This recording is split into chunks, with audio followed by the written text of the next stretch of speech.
Good evening, everyone. I am calling our May 5th regular business meeting to order. Will you please call the roll, Mr. Treasurer? President Adair, Present. Ms. Beckerly, Present. Mr. Brown, Here. Mr. Cole, I am here. Dr. Pierce, Present. Vice President Reyes, Here. Ms. Vera. Here. You have a quorum, Madam President. Thank you. Will you please stand and join me in the pledge?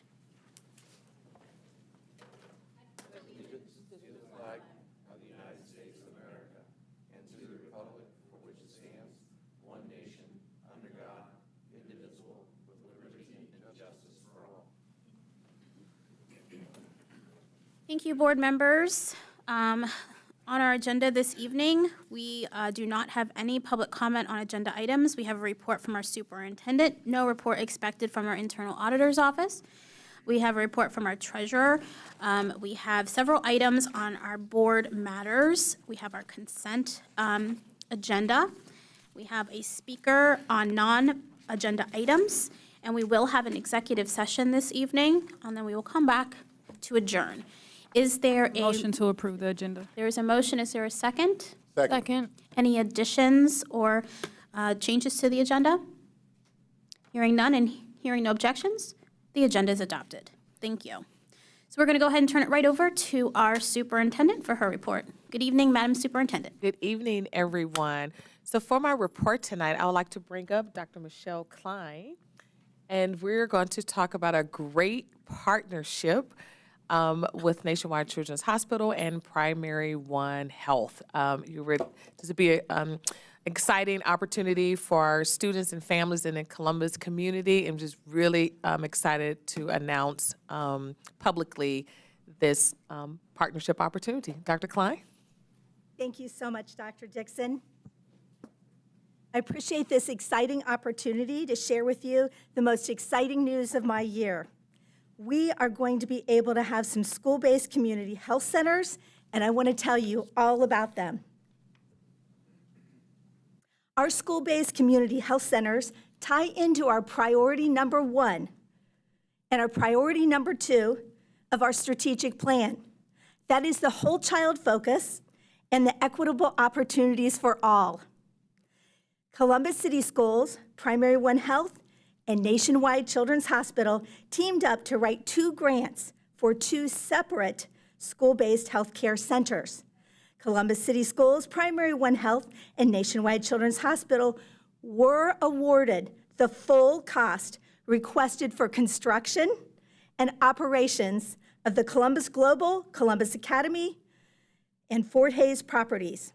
We were the only district in the state of Ohio that received 2 separate grant awards for construction of school-based health centers. These centers will serve our students, our staff, and our community, and are to be done and operational by the end of May 2023. That's 1 year and 4 weeks. We are committed to improving pediatric outcomes for expanding access to comprehensive physical, mental health, and wellness services through school-based care throughout our community. Acknowledging the interdependence of health and education, a primary goal is to eliminate those non-academic barriers to learning in our community. The Nationwide Children's Hospital and Primary One Health school health strategies complement our school district's whole child approach and equitable opportunities for all through solid alignment within our health frameworks. This is the requested and granted cost for construction and renovation of the Columbus Global, Columbus North International, and Fort Hays properties. Here you can see the dollar amounts of both construction and operating costs. The total grant award between construction and operating dollars for the 2 CCS school-based community health centers is $2,177,696. The 2 school-based health centers were planned for expansion of our current services to include areas of our district which were under-resourced, one at Fort Hays and one at Columbus North International, Columbus Global. Another expansion initiative that is already currently underway is our pilot to serve those students who have unmet health care needs. You'll hear a little bit more about that from Nationwide Children's Hospital in just a moment. This pilot that is currently underway is being done with the help of our yellow bus service during the midday when our bus drivers are completely available. In addition, both healthcare systems accept our district insurance of United Healthcare for our employees' advantage. I would like to introduce Dr. Sarah Bodie, our district medical consultant and Nationwide Children's Hospital pediatrician, and Dr. Mary Kay Irwin, Senior Director of School Health at Nationwide Children's Hospital, to elaborate on the nationwide plan. Dr. Irwin and Dr. Bodie?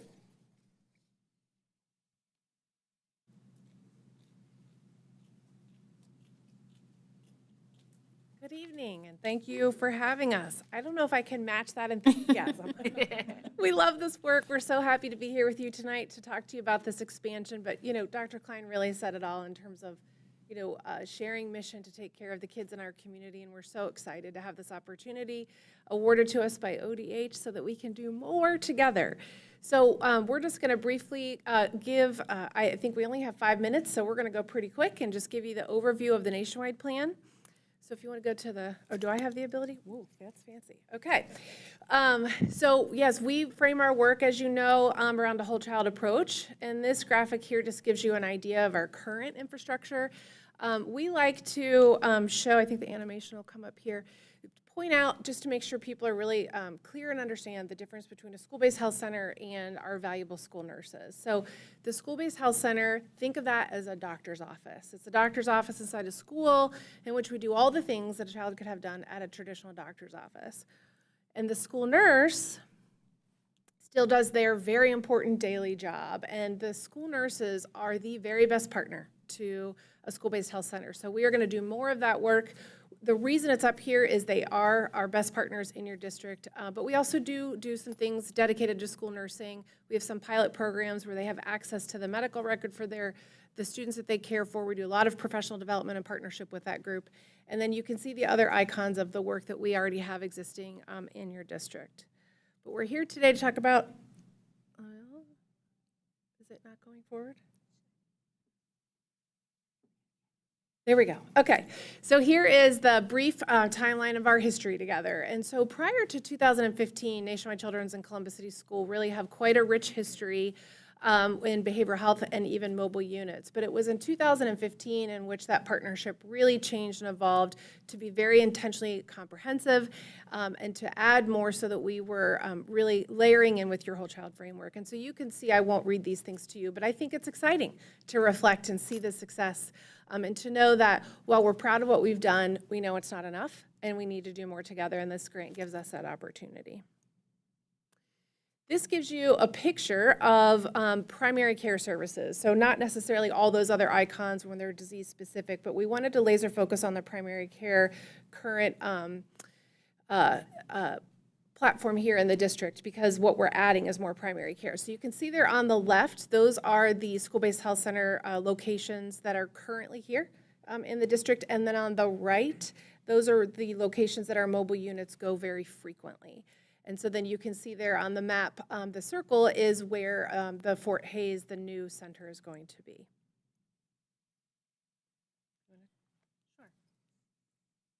So one of the things that we talk about around our strategy for all of these health services across our entire district is equity. So we want to make sure that we're providing this access around all regions and to students who need it. So as an example, we have some students and families that are already connecting to health services in a traditional model and may not need our school-based health center or may not need a mobile unit, or maybe that need is intermittent for something acute that's happening, but they are going to their established primary care provider.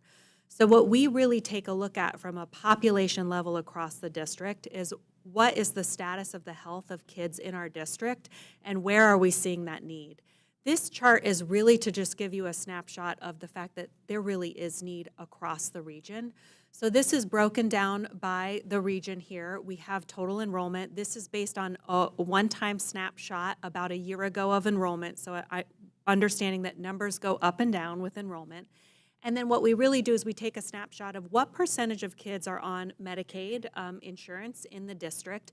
And then out of those, how many of them are established and getting regular well care.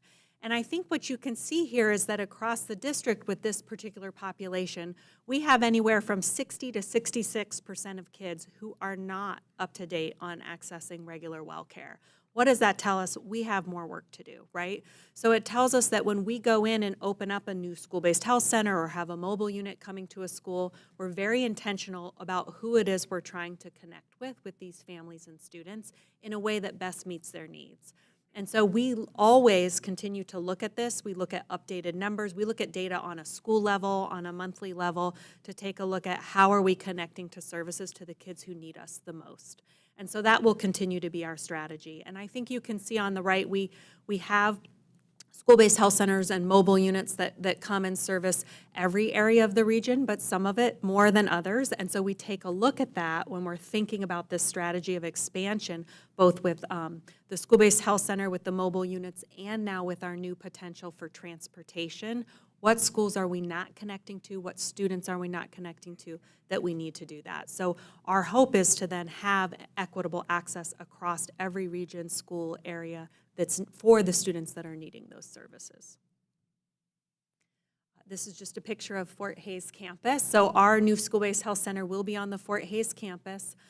It's going to be comprehensive primary care services, doctor's office inside a school, as we said, anything you can do. So shots, lab work, well care, sick visits, chronic disease management. We do a lot of mental health care, primary care mental health care, and actually even telepsychiatry at our sites too for those who need that comprehensive service. So we can do a lot with telehealth in addition.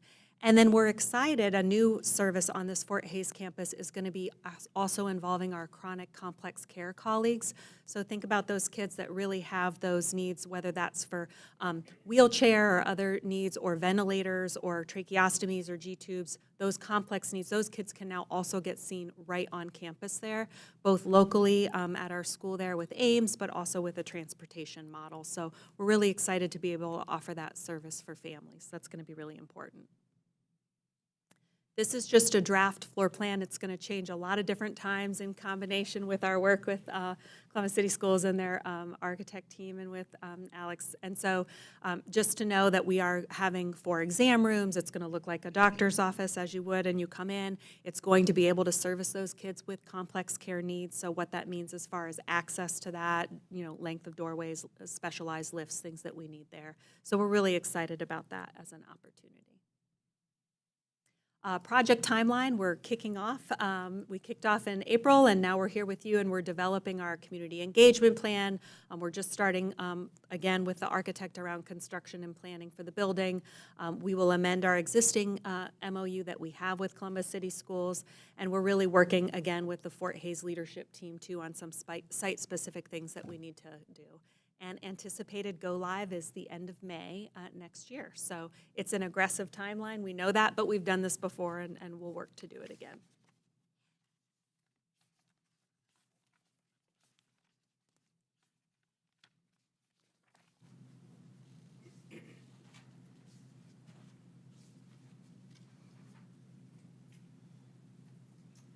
Well, as if that wasn't enough. So that partnership with Nationwide Children's Hospital has, as you can see, long been established. But guess what?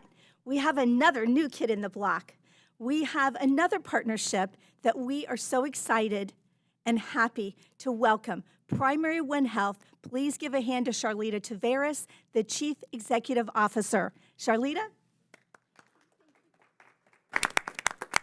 Thank you very much, Doctor. We really appreciate being a part of today's celebration of this expansion of school-based health centers. I've got with me, who's going to make part of the presentation, our Chief Financial Officer, DeWitt Harrell, who's going to help us through this. I think I skipped over one of the slides. Who we are. We have a 25-year history with the city of Columbus and Franklin County more recently.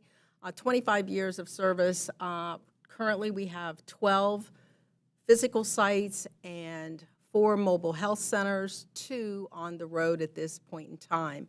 Those 12 health centers are in Franklin and Pickaway counties. 12 of the sites are in Franklin County, or 11 in Franklin County, 1 in Pickaway County. We also have a mission that is a very, very inclusive mission for those patients, those residents within the community who are underserved. We really want to focus in on those who have financial, social, or cultural barriers to health care. Our vision is broad, and it's broad for a reason. We want quality health care for everyone. We want quality health care for everyone in the county of Franklin, the county of Pickaway. Those kinds of broad visions require partners, and that's why we're here today, expanding our partnerships. Our board, our staff are really focused in on partnerships. We want quality health care, but we know we can't do it alone, and that's why we're glad we're a part of this partnership with Columbus City Schools and Nationwide Children's Hospital, who has a stellar reputation throughout the nation in serving children throughout this region. Also, we have a set of values. We really want to ensure that our values are reflected in all of those partnerships. We want to respect each other. We want to provide quality care. We want to be compassionate to the children and families that we're serving in this district. And then finally, it's about service, patient service, patient experience. In this case, the students, their families, the staff that are going to engage in the health services that we provide.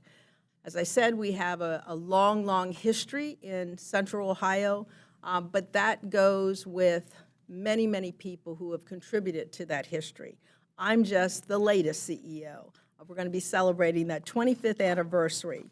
I want to go to the next slide to talk about the statistics of Primary One Health. As I said, we have 12 sites currently. We have served 42,000 plus patients in the last year, down some from COVID-19, 2019 with COVID-19. 2019, we served over 48,000 patients. So we're slowly moving back to that and more patients being served. And we provide services to a whole international patient population, and we're proud of that. We really believe that our patients are our priority, and certainly we want to provide the services that are most appropriate to the patients and the residents of Central Ohio. As you see the demographics, about 2/3 of our patients are women, lots of single heads of household. About 1/3 are males, about 38% or so are African or African American. A large Latino population with about 29% of the population, large Bhutanese, Nepali, Africans from various communities. And then we serve a lot of residents who are living on the land or living in shelters. So we have a health care for the homeless program. We also have about a 3% LGBTQ plus population that we serve. So we want to serve everyone. I'm going to turn it over to DeWitt. He's going to give you the project overview. Thank you, Charlita. Good evening, President Adair, school board members, Superintendent Dixon, and leadership team. We're extremely excited about our partnership and bringing expanded access to comprehensive care services using a school-based health center model. Truly an example of the power of one. The renovation project at Columbus North International Global Academy will be designed to allow integrated services for students, family, staff, community members from 8 a.m. to 5 p.m. Monday through Fridays at a minimum. The school-based health center will be staffed with primary care practitioners, certified nurse practitioners, medical assistants, reception, intake specialists, behavioral health clinicians, dentists, optometrists, all designed to help improve student access and outcomes. The integrated services are many: primary care, behavioral health, same-day sickness appointments, mobile health care, physical exams, sports exams, vision, dental, transportation, translation services, and last but not least, the highlight is financial level service discounts, sliding fee scale discounts that we talk about, right? And access to much-needed, low-cost pharmaceutical services, prescriptions.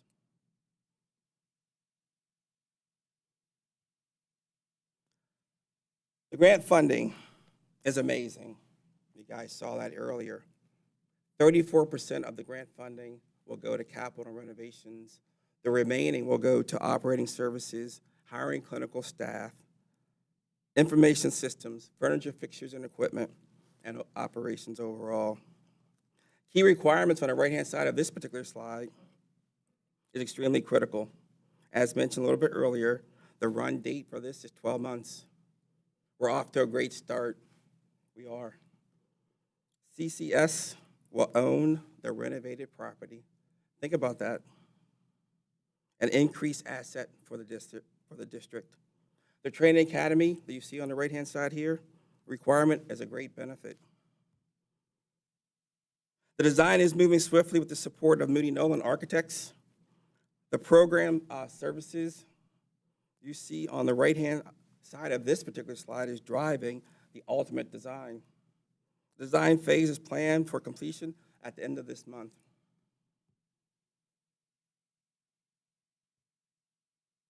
Okay, that's better. It's just some renderings of possibilities, right? The exterior, how awesome would that be? The welcome area, right? The intake area, and leveraging the awesomeness of Moody Nolan Architects. We're off to a fast pace.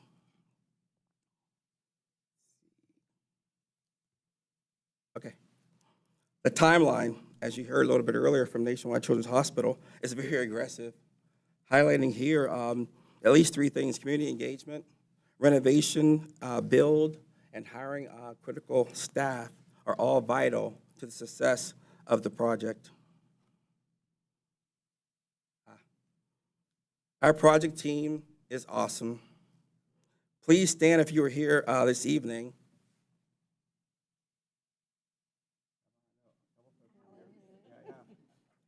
Please, if you can, let's give them a round of applause. Thank you. Last but not least, we cannot thank ODH enough for the continued investments in school-based health. And at this time, we'll answer any question that you may have. Thank you, Michelle.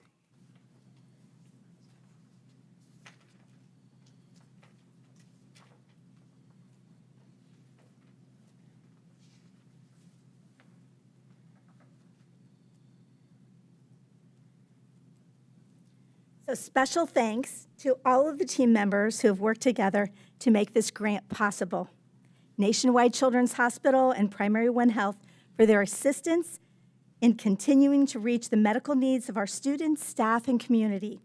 Our health services team, and I would like them to please stand, Supervisors Ashlyn Caravana, Melinda Diaz, Jeanette Evelyn, our interim Health Services Director, Greg Wisniewski, and our brand new Director of Health Services, Dr. Carol Solomon. Please give them a hand.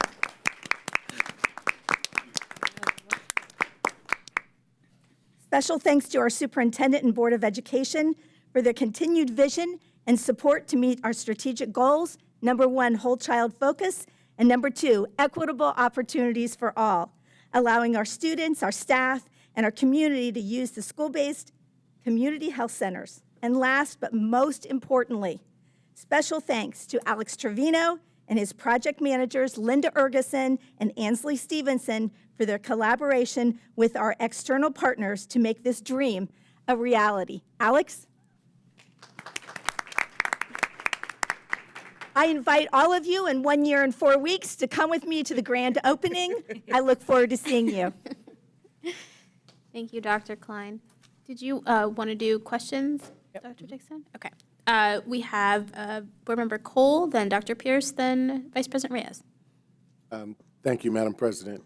Thank you all for this outstanding presentation. I want to say thank you to the superintendent and team for putting this all together and working this all together. Charlita, it has been such a blessing and an honor to watch you grow in this role and grow what you saw as a vision, as an opportunity for a city with federally qualified healthcare facilities. I watched you as early as the early 2000s as a city council member, put that together and bring that to this city. And to see what you've done today in partnership with the district is nothing less than amazing. I just wanted to give you thanks for that, let you know that people love you and who have been watching you for a long time. So thank you for what you're doing with us. This is wonderful. Dr. Pierce? Thank you so much to everyone for that presentation and for the thoughtfulness that was put into this project. I must say that I appreciate the locations, given the particular populations that we have in this city and their health needs. I'm very happy to see our Global Academy, our old Brookhaven, as that location, and very appreciative of the fact that 8 to 5 p.m. is the minimum operating hours. I look forward to hearing that's being extended to maybe 8 p.m., 7 p.m., to give our families additional hours for servicing. I'm really interested in understanding if you all have plans to incorporate internships for our students who are in the health pathway over at Fort Hays. I see you smiling, Auntie. So what we got? Well, it's so exciting to hear this question. And first of all, I want to thank School Board Member Cole for those wonderful remarks. Thank you very much. I appreciate that. Dr. Pierce, I couldn't have set it up better. We have been working before COVID with the principal at one of the STEM and Pathways School, East High School, to set up an internship program. But Primary One Health was awarded a preceptor program with the Ohio Department of Education. So we'll be working on a school-to-work pipeline, precepting young people. And it goes to my heart, and it really is my start in healthcare back in high school. Before the summer before my junior year in high school, my school counselor at Eastmoor knew that I wanted to become a physician.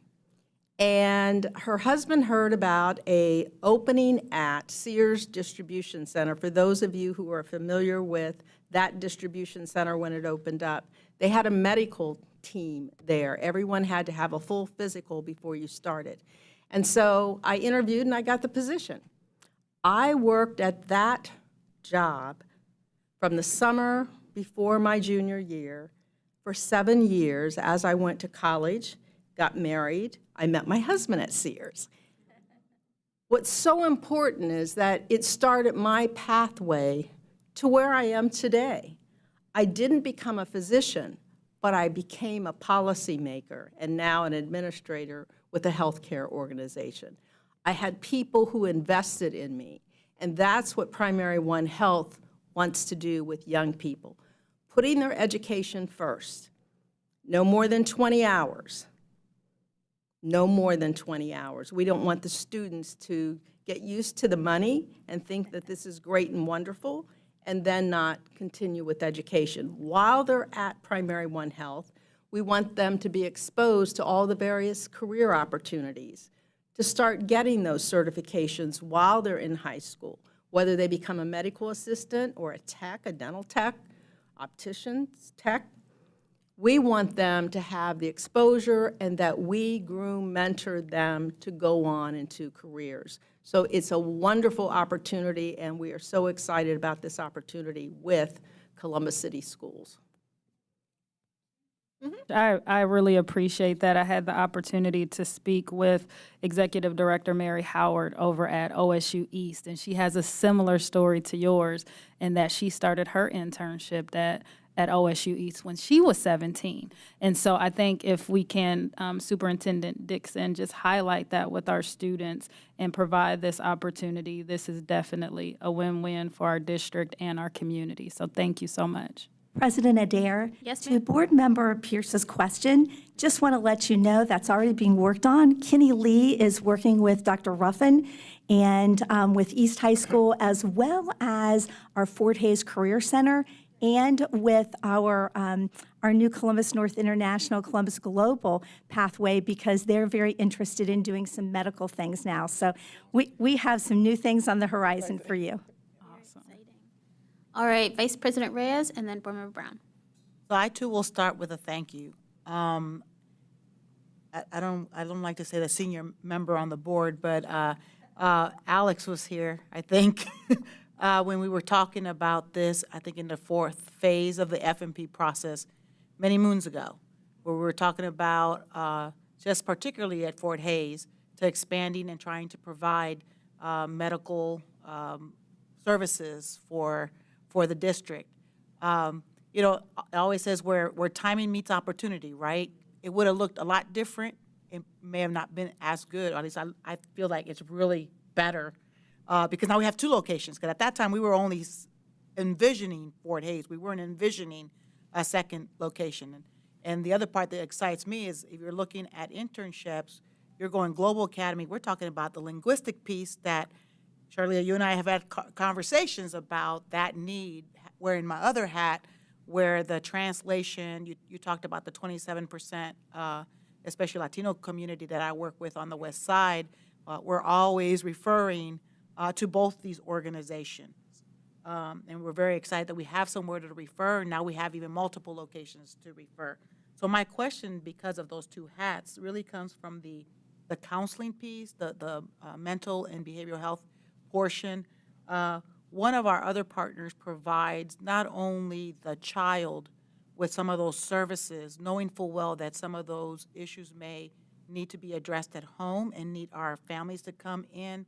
Are we thinking about also including some sort of model where we can assist the whole family when there is a child issue? Because we run into those situations a lot where it's I'm not going to say there's a lot of services for children. Mental health and behavioral health still has a little ways to go, not because of a lack of trying. So how are we envisioning to include that? Thank you very much, School Board Member Reyes. It is a part of our integrated system of care, primary care, behavioral health care for children and adults.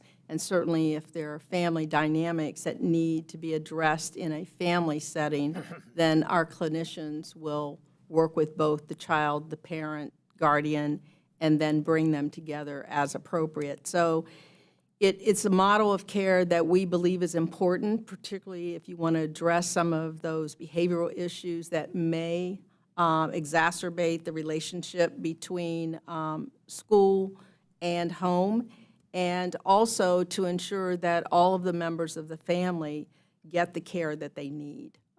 As far as language, that's one of the reasons we're so excited about these preceptorships, and I know there are some other efforts underway to look at school-to-work kinds of career paths for students. We are really focused on racial, ethnic, and cultural underrepresented populations in the healthcare field. In fact, so much so that last year at our Healthcare Justice Awards event, we announced the establishment of a scholarship fund at the Columbus Foundation, and it's specifically for scholarships for racial, ethnic, and culturally underrepresented populations in healthcare, either entering or advancing in healthcare. So you could be an MA today and want to advance. Our goal is to raise enough money, create this endowment so that we will be giving these scholarships out in perpetuity, because we need more people with the language and cultural skills to appropriately serve the populations of our community. And who best but individuals that come out of the same communities. We're very fortunate at Primary One Health and all FQHCs. We are required that at least 51% of our board of directors of our healthcare system must be the patients that we serve. I wish every system, nonprofit and for-profit and government, had those same requirements, because we should listen to the people that we say we want to serve. For us, our patients tell us where we're going to be located. They have to approve every grant we go after. We meet monthly. Most nonprofits have moved to bi-monthly or quarterly.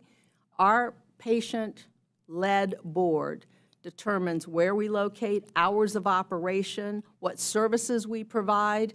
They're the ones that decide what those hours are going to be that Dr. Pierce talked about, because they want what they want. It's not us dictating to the patients that we serve what they want. Just a follow-up, since I'm wearing the other hat too. Is there an opportunity, and you don't have to answer, is there an opportunity, there's our organizations like the one I serve on that partner a lot with Primary Care and with Nationwide Children's. Is there an opportunity to put the word out that this exists to those, specifically to those organizations that work with these two entities?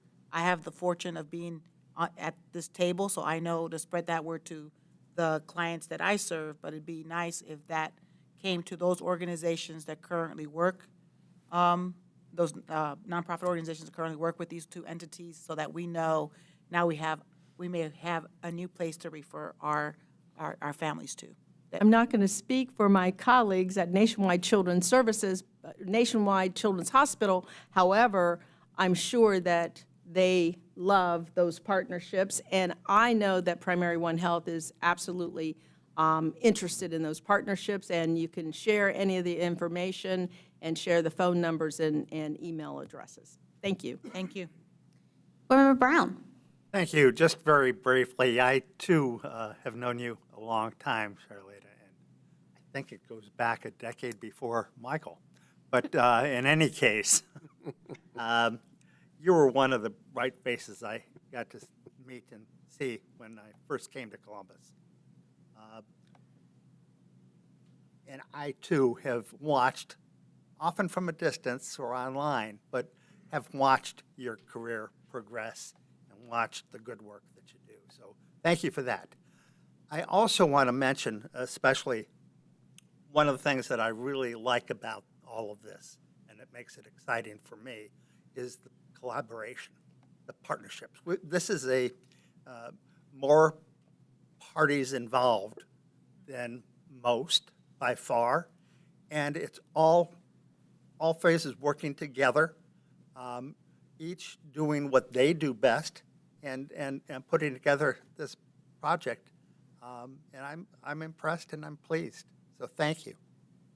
Thank you, school board member Brown. Thank you for the kind comments, and I totally agree with you. We should all do what we do best and either contract out or partner to do the rest. That's my motto, and I'm sticking to it, because we can't be all things to all people, and nor should we be. Do what you are designed to do and what you do well. The other piece with respect to partnerships is that's one of the boards, again, a patient-led board, that's one of their strategic goals, is expanding partnerships. You know, they want to be the provider of choice, not only for patients and community members, but a provider of choice for partners in the community, that partners come to us to say, we want to work on this with you, or we want to work on that with you. And so that's the beauty of the patient-led board for Primary One Health, and having the people that have the vested interest in how those services are provided, making those decisions. Thank you. Thank you. Board Member Vera. Well, I really just want to say thank you. I think this is fantastic. I'm very excited just to see this growth opportunity for our families and our kids, and just looking at the intentional services that we will be able to offer, I know will be huge for our community and for our kids, and especially seeing, you know, the services for our disability families. I mean, that is a huge, huge need. And I'm just so grateful, Dr. Klein, for your leadership and Superintendent Dixon, because I know this was definitely a collaborative effort. And we just thank you for being so intentional about this great opportunity for our community. And Board Member Beckerly. It's all been said. Thank you. Thank you, thank you, thank you. So I'm going to say something. This is, it's bigger than what is in this room, right? Because it really touches on the fabric of setting our kids up for not only success in the classroom, because they're healthier and their families are healthier, but it impacts the rest of their lives. Because when we work on all of the social determinants of health together, then they are set up to be better, healthier, stronger adults that have more opportunity as they get older, can contribute more to society, and live a much better life. It's researched. And so, this is something that we have to continue to leverage and do. And I am super excited that we have great partners like Primary One, Children's Hospital, who are here with us every step of the way, really believing in our kids and families. We talk about getting our students, out of poverty. We talk about giving them opportunities. We talk about equity for all. It starts with collaboration like this to work on these systemic issues that are really facing our community. So thank you to everybody in this room. Dr. Dixon. Wow. It was a lot. It was good, right? Oh, thank you so much again. And board members, you've kind of captured all my ending thoughts. But again, we've prioritized whole child focused and those equitable opportunities for all, but also being a pillar in our communities for all of our students and families that we serve. So this is another testament that we're working toward that end for our students and our families. So that was all for my board report tonight. Thank you again to Primary One and to Nationwide Children's Hospital for continuing to be advocates for our students and their families in the Columbus community. So appreciate the partnership and look forward to continuing and expanding the partnership with Columbus City Schools. Thank you. Thank you. All right, we're going to say hi to our internal auditor. Hello, Internal Auditor Smith. Good evening, board members. That was a great presentation. It was. Exciting. Yes. And I do have a correction. I did introduce the meeting as being May 5th. It is not May 5th. You all know that. That's tomorrow, Cinco de Mayo. Today is May 4th. So that is the day we are meeting, for the record. All right, over to our treasurer. Hello, Mr. Treasurer. Good evening. Thank you, President Adair and board members. Tonight I have, this is a couple of reports here, and then I will speak to you later under board matters. But the two reports I have for you this evening, the first is our quarterly financial report, and the second will be a review of the May update to the 5-year forecast. This quarterly financial report is the first quarterly financial report, as we talked about reporting to the board, frequency, content, level of detail, et cetera. We concluded that it would be best to review monthly financials with the Finance Committee, and then on a quarterly basis, bring those results to the board for discussion and information. Primarily because we found over time that a lot of the variances that we see month to month just work themselves out at the end of the quarter. And so keep in mind, too, that our financial reports, the plan that we compare to, is based on the most recent 5-year forecast. And the intention here is to identify those events, financial events that occur that would give rise to a change in the forecast. And so we know that so that we get a feel for when we look at the forecast to know what the long-term outlook is, we can see, in this particular case, quarterly, are there events that have occurred that would dramatically affect that forecast? And the purpose of the forecast is, as you'll hear later, to identify for you those, give you information today that would give rise to some sort of an action that you might have to take to respond to this future outlook. So I'm really excited about the quarterly financial report. I sometimes create a beast when I'm doing things like this. It took longer than I thought. I was hoping I could distribute it to you well in advance of the meeting, and I did not. So I failed at my own mission there. But we're working on, quite frankly, getting using some staff to help me put this together. I'm a little bit selfish in that regard. I hold the 5-year forecast and the monthly reports close to the vest here, and they're beginning to pry them away from me so that we can be a little bit more timely. But I'm excited about this report.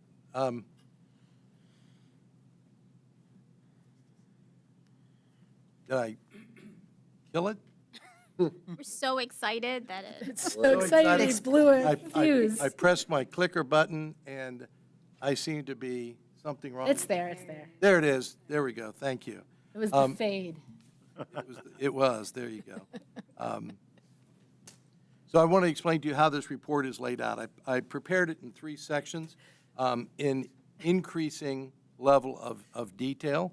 It's about 31 pages long this time around.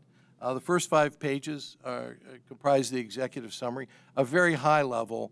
You remember that one time when you asked me to do a short report, and I said I had some, got some, spent some, and have some left over? Well, it's kind of that level executive summary to give you just a very broad picture of where we are in total revenues and total expenditures.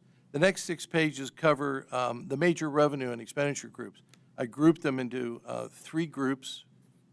I guess that's redundant. I made 3 groups under each revenue and expenditures. So for revenue, you have property taxes, state aid, and pretty much everything else. And then under the expenditures, you have personnel, you have non-personnel on an operating basis, and then non-personnel on a non-operating basis. So those 3 groups. And then you've got about 14 pages of, those of you who would like to get into the details, 14 pages of line item analysis. And at the very end, I've included 6 pages of the actual end of the quarter, that March 31 financial report that the Finance Committee sees and is also available on our website. So that's the layout. Tonight, my conversation, the slides will deal at the executive summary level, and my comments will primarily be about major revenue groups and expenditure groups to give you an idea of are there events there that we need to pay some attention to. So for quarter 3, on a year-to-date basis, revenues are now about $22.1 million above plan, expenditures at $6.5 million above plan, and our cash balance is about $15.6 million above plan at a little over $465 million. When we take a look at total revenues on a quarterly basis, I'm displaying here the quarter-to-date revenues for each of the quarters, and then you see quarter 4 plan, what we're expecting to receive in the 4th quarter there, and then also the accumulated effect of those quarters in terms of year-to-date after the end of each quarter. On a revenue basis, you can see that we're very much on plan, a little bit under 1st quarter, slightly under 2nd quarter, and a little bit over in 3rd quarter, and I'll get to that in a minute. But on a year-to-date basis, now running above plan, but still pretty much in line with what our expectations are. These are the variances, the dollar variances, quarter by quarter. So in quarter 3, you can see there's a $32 million variance, and that was made up of first-half tax collections coming in about $10 million above where we had anticipated. But the biggest contributor was state aid, $17.6 million above plan. And that's because this year that new formula didn't kick in until this 1st quarter. And the way the state does their funding is you get a catch-up. I call it a catch-up payment. So they run the formula as if it was in effect since the first of the year, look at what we received year to date, and then give you this pop, this payment, which we did receive in that 1st quarter. And also in other revenue, which is driven by pilots, and pilots will be one of my favorite topics tonight because some of the recent legislation that will affect those payments, those came in at about $4.8 million above plan. On a year-to-date basis, property taxes are $12.2 million above plan. They'll remain there for the balance of the fiscal year. That number rolls forward, you'll see later, into the 5-year forecast. and affects the outer years in the forecast. State aid is currently now about $4.5 million above plan. I believe that will dwindle when we get a look at my forecast for state aid. You'll see that enrollment is now driving that number, and although we got that pop in January, it's slowly running under our plan, not running under what their estimate would be now, but under our plan as we knew it, virtually at the beginning of the year. So we'll be, I'm pretty sure, just $5-6 million under plan in state aid. All of that attributable to actual enrollment being used now and not using what I did in the November forecast, which was the LSC estimate for enrollment. Other resources, about $6.9 million, and other financing sources. Those are the transfers and advances on a year-to-date basis, running about $1.5 million under year-to-date. Give you a picture here of those variances on a percentage basis, so you can see that 2% below in quarter one, 5% below, and then 9% above in quarter three. It works itself out. So the year-to-date, we're about within 3%, which is a pretty good on-target number. When we move over to, and so now my computer gives me the blue screen of death. So I'll wing it from here at this point, hoping that this restarts at some point in time.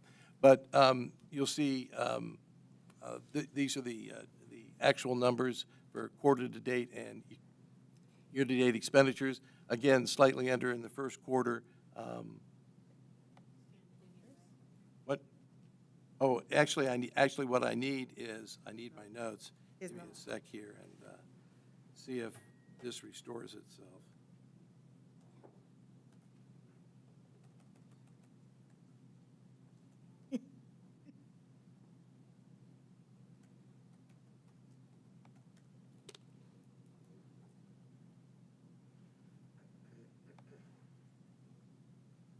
Best laid plans. This is where my wife is at home watching on YouTube saying, I told you to print that out, because she is a big believer in paper, and I'm telling her all the time, oh no, we can do this electronically. So I'm sure she's at home laughing right now. Eric to the rescue. No. Eric has it behind you. Oh, look at who's coming to your rescue. Yep, I think that. Actually, that's not it, but hang on a minute. I should have my notes right. There we go. All better now. So these are the expenditures, the actual numbers. Again, you can see that it works itself pictorially pretty much on plan by the end of quarter three. Here are the dollar variances. In quarter three, personnel was about $2.5 million over plan. It's running $6 million under plan. We're just working our way back to being closer and closer to on plan. Non-personnel, about $2 million over plan for quarter three, $4.5 million over on a year-to-date basis. Non-personnel has been running above plan for a while. Other financing uses in quarter three, about $4 million above plan. That was attributable to the 4.1 transfer that we did this quarter to jumpstart the capital budget that we've talked about. And then all of that carries forward over to year-to-date, so that on a year-to-date basis, other financing uses is $8 million above plan. And again, 4.1 of that was that transfer that we didn't have in mind when we started the year. Lastly, these are the variances quarter by quarter, under, over, and it works itself out to 1.2% within plan by the end of quarter three. So all in all, I think this gives you a pretty good picture. A lot of these are timing variances solely, not behavioral differences. A behavioral difference would be we didn't plan on the 4.1 million transfer, but through conversation we decided to do that. And so those are the things that I want to point out. In closing, I would say that there is nothing materially that has gone on this year that will dramatically impact the forecast from a current operational standpoint. We take these actual numbers, factor them into the forecast, which is my next report, and then do some projections from there. So that concludes my report on the quarterly financial report through the third quarter of this fiscal year. Want to take questions on that? I can. Okay, Board Member Beckerly? I'm not sure, or I'd just be curious if you could explain a little more how this, the new funding formula that's based on enrollment. Are there any things we need to be concerned about or things that we have to do differently?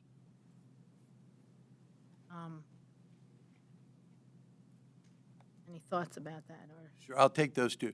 Anything we need to be concerned about? As you'll see in my forecast, I'm forecasting a decline in state revenue based upon a decline in enrollment.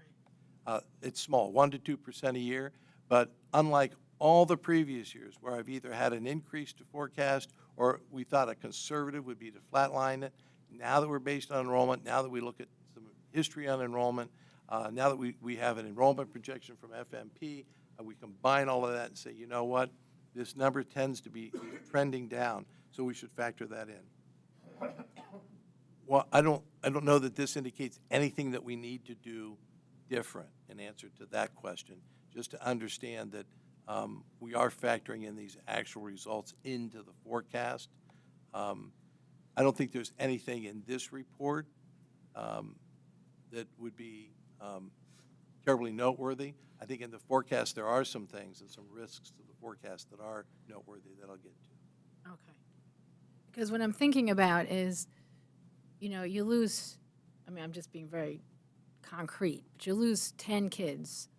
So you lose the funding associated from them, but you can't get rid of a teacher, you can't get rid of a building. Like, we have so many fixed costs that it's a little bit of a step function, and yet, we're still going to lose. And so I don't know how that makes me nervous.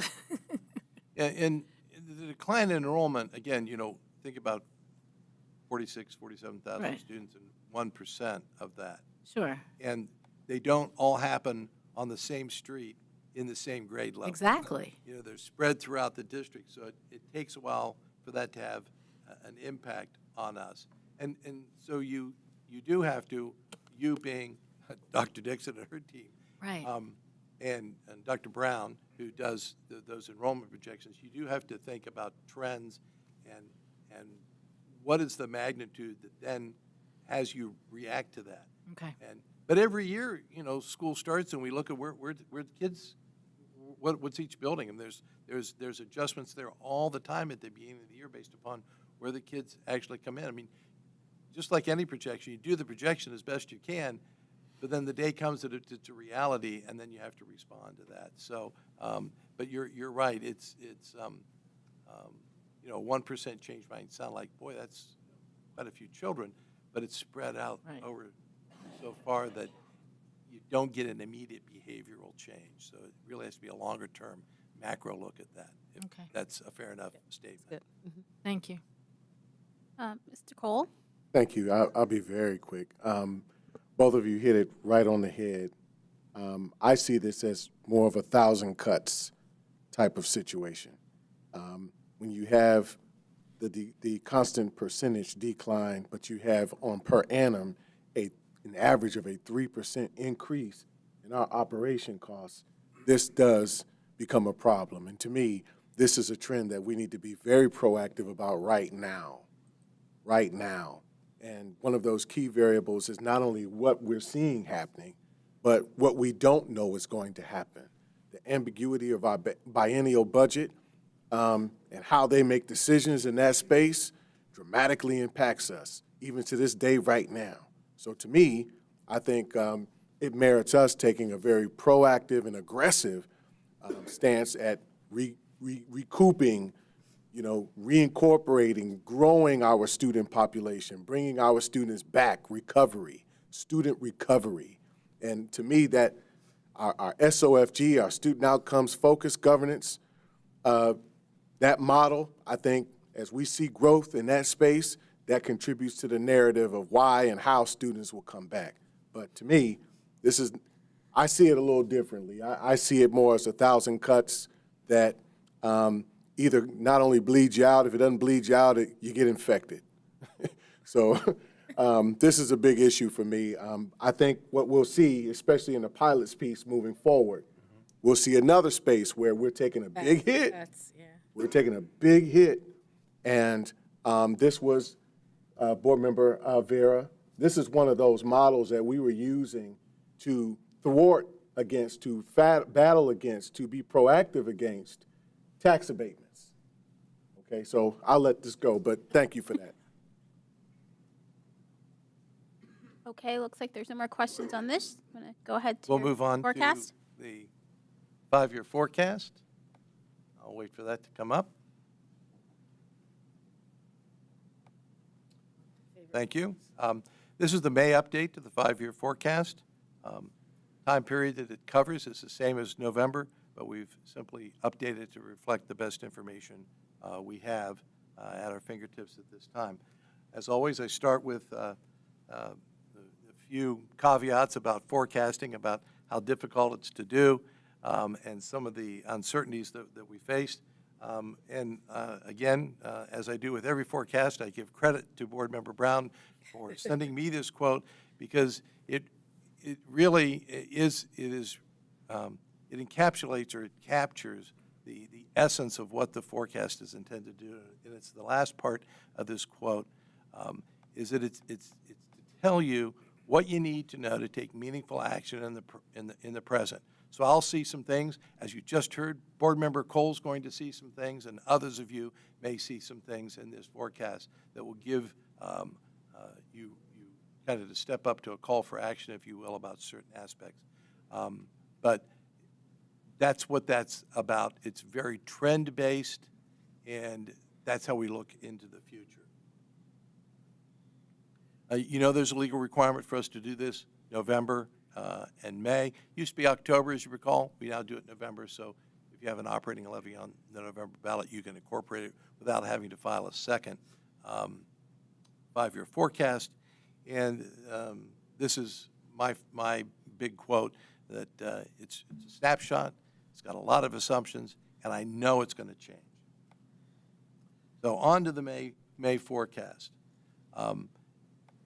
I'll be as quick as I can on this, because there are about 45 slides. Most of them are just give you a picture, and I'll try and do some call-outs about what the takeaways are. A couple of things from this slide which shows you the revenue and expense relationship for the 3 years of actual and 5 years of the forecast. The first thing to note is in 19 and 20, the call-out there is there was a drop in revenue and expenditures. That's kind of the COVID effect. We weren't spending as much. There's some revenue items that didn't come in as high simply because of the lack of activity throughout the district in general. The next call-out is the drop from 21 to 22, solely related to the implementation of the Fair School Funding Formula and the fact that charter and voucher students no longer come in as revenue and out as an expense. So both of them drop about $200 million. The other thing to note is there is a year out here, two years out here, 24 to 25. You'll see a drop in revenue, and that drop in revenue is due to what Board Member Cole just, pointed out, and that's when I believe that pilots will run their course. The House Bill 126 that was signed into law prohibits those types of agreements, settlement agreements, so they will no longer exist. That pulls out about $15 million a year in those out years in pilot payments alone, and there are some other aspects of House Bill 126 that will put our property tax revenues in jeopardy as well, and I'll get to that in a minute. Revenue growth overall in the forecast years is about 1.25% annually, and as Board Member Cole aptly pointed out, the revenue growth in the forecasted years, the expenditure growth in the forecasted years is about 3.6% on an annual basis.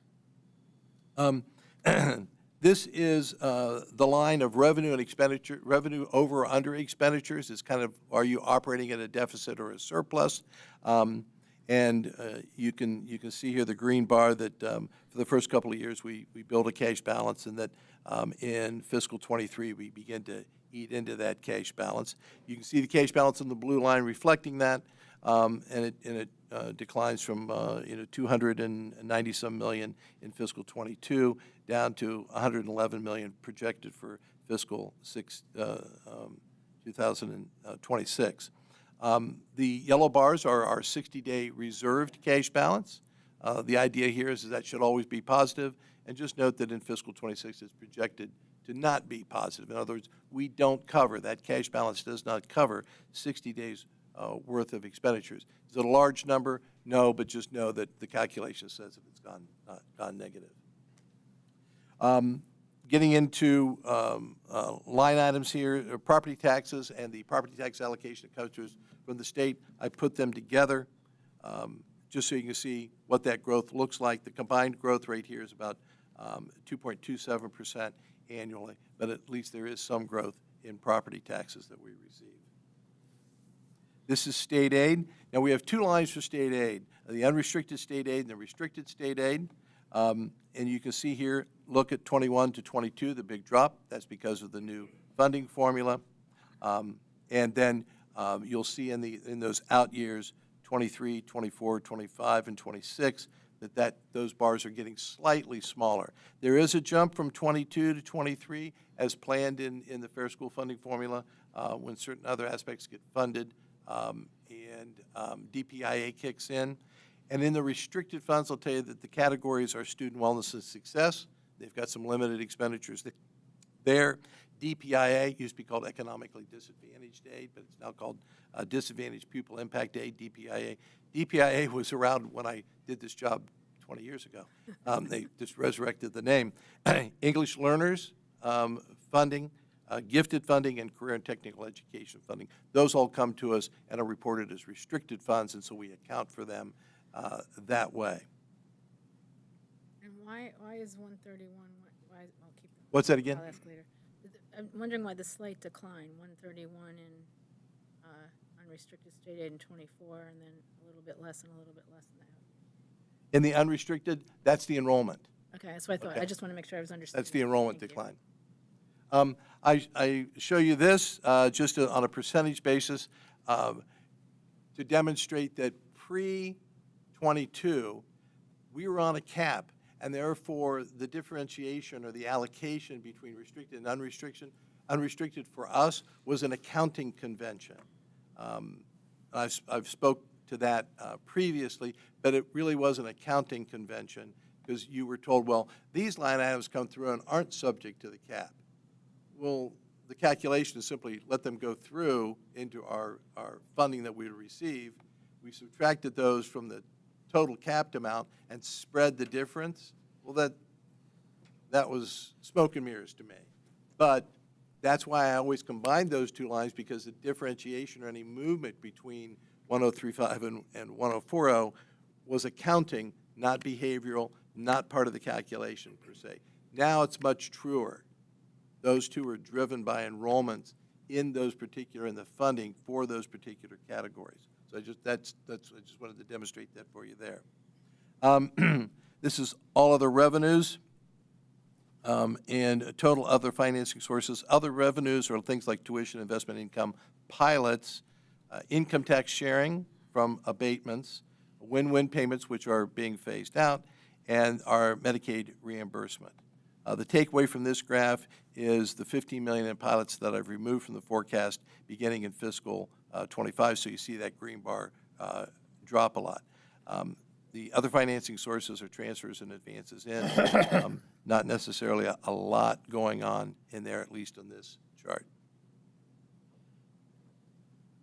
This shows you the contribution of all the different revenue sources to total. The takeaway here is look at the yellow portion of the bar. It's the state aid. You can see that it has declined in its contribution.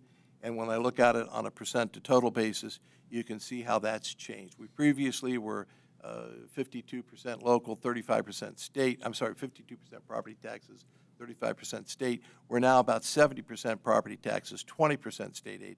A much better view of how we're funded for the children that we educate here, because the charter and voucher kids aren't flowing into and out of that calculation, and also then into and out of our books.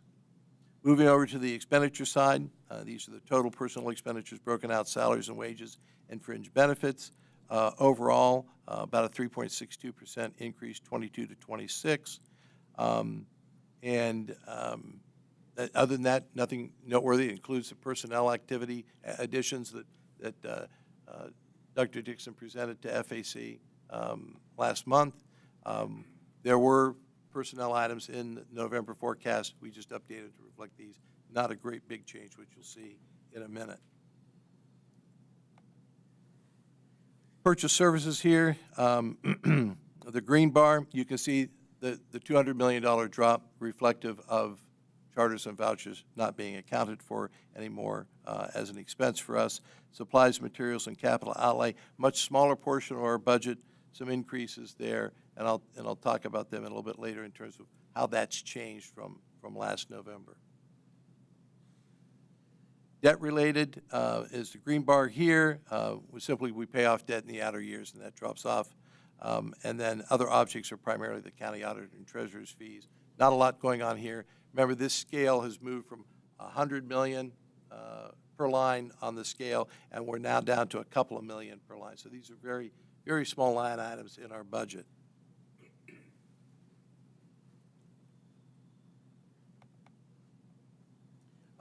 Here we have operating transfers out and advances in, or I'm sorry, advances out. Advances out are cash flow, where we have to supplement cash flow for other funds as they need it. Those advances go out, and then they come back to us on a later date. But here, operating transfers out, this highlights 4 critical events in transfers. Back in 19, you can see the $30 million transfer for the Dominion North Brookhaven program realignment and the capital improvements that we made there. In 21, I came to you and presented a student transportation fleet replacement plan, and we transferred $80 million to a capital fund to pay for that over the next 10 years. In 22, I mentioned in the previous report, $4.1 million transfer to jumpstart the capital budget, and then a planned, in 23, a planned $36.6 million transfer, again, for some initial funding of the capital budget in anticipation of some of the next items on your agenda when we talk about the 4.7 permanent improvement levy. So this is all kind of flowing together. It's all being reflected in your forecast, and I'm trying to tie this all together for you. This is the composition of total expenditures. Takeaway from this graph is simply look at the yellow portion and the drop. That's purchase services. Other than that, there are increases, as I said, 3.6% on a compound basis year to year. This is on a percentage basis. Again, just another way to look at what contributes to overall expenditures. In 23, you'll see that it's a little bit distorted because of that $33 million transfer. See those percentages drop a bit, but in the out years, 24, 25, 26, we stay pretty true. Personnel now makes up about 80% of our expenditures, which is more typical of school districts. So this is just I think it's just a more accurate picture of our school district's expenditures. So I'll do a quick what changed since last November. Give you an idea of how we incorporated some new information. Property taxes, just at $12 million that we know we've received additionally this year. We factor that in, it trickles out into the out years in a like amount and a little bit more based upon some impacts on reappraisal and new construction and things like that. So this isn't horribly meaningful in the overall, or material in the overall scheme of things, but that's where the actuals came into play. Had this very similar but small impact on the property tax allocation that comes from the state, so we've increased that a hair. And this is the 2 lines for state aid. And note that, and I think, Carol, you might have alluded, or Board Member Beckerly, you might have alluded to this, that the unrestricted aid dropped, but the unrestricted state aid dropped, but the restricted aid increased. And that now we're not subject to that arbitrary cap and the accounting convention that was going on. So I didn't know that in November. I know it now. It's made this change. So I mapped out that change for you to see how they kind of offset one another a bit. But net state aid is down for this forecast, and that's demonstrated in this graph. Again, that decline, very small. You can see 7 million, 10 million, 14 million in the out years, but still reflective of that enrollment trend. This is all other revenues. This is just primarily based upon actual results. Again, we're dealing with a $5 million scale on the left-hand side.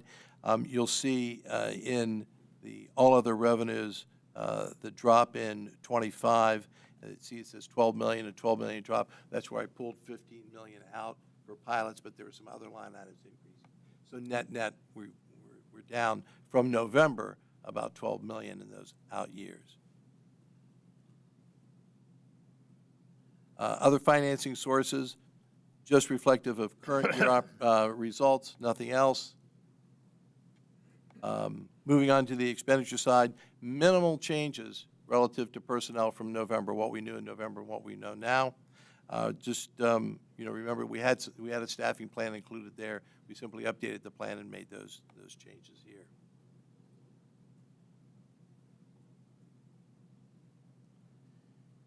Now we're moving into non-personnel, and I will say of the areas that I would say have, I don't want to say I'm concerned about them, but I believe I'm most conservative in is in the non-operating personnel. It's based upon the budgets that departments submitted this spring. I adjust those somewhat for previous spending patterns, and they still have gone up, I think, fairly significantly. And I've got some charts here later to demonstrate that. They're the biggest contributor to this move in cash balance. But I think these are the ones where we are pretty conservative, likely to come in better than this, than not. But just to understand that there are several lines here that you'll see these changes. So you can see here in purchase services compared to November, we're up 10 to 20 million each year in the forecast. Moving over to supplies and materials, same issue, up 10 to 20 million on average probably in those years for supplies and materials. Capital outlay, same idea, much smaller number. But we know in here can be some items that we may move over to the PI levy if we can. Admittedly, I mean, look at this scale. I mean, this is a less than $10 million line item, so it's not material, but still, we know that we could probably move these over to the PI levy, especially when you talk about technology refresh and things like that. Other object. Horribly boring graph, but I wanted to show you that's the line. There's no changes there, really. And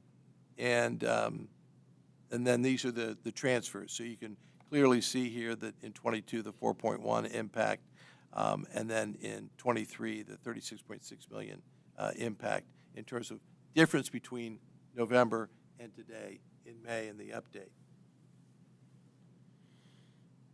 Advances, no change really here, other than they're just reflecting what happened in 22. And so here is total expenditure change. So you can see that we're looking at 70 million change in 23, 42 million increase in 47, and then 45.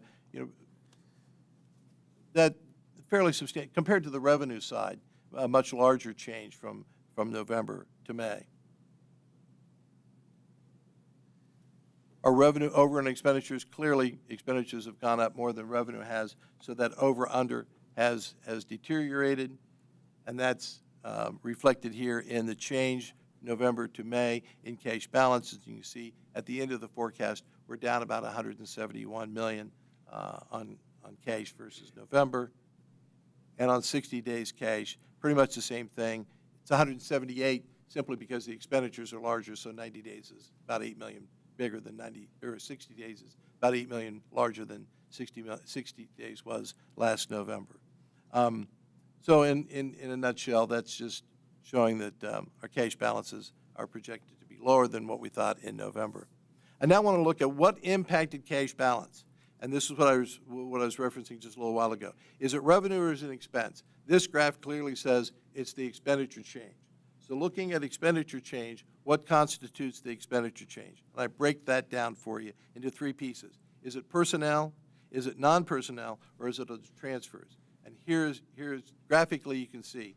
Clearly in 2023, it's it's a large portion of it is that transfer. But overall in the forecast, the contributor to the decline in cash balance is projected expenditure in the non-personnel area, and that's the area that I think we're most conservative with. In other words, I think those will likely be less than that than not. So that's why I'm not, if you ask me, does this indicate that we need to do anything?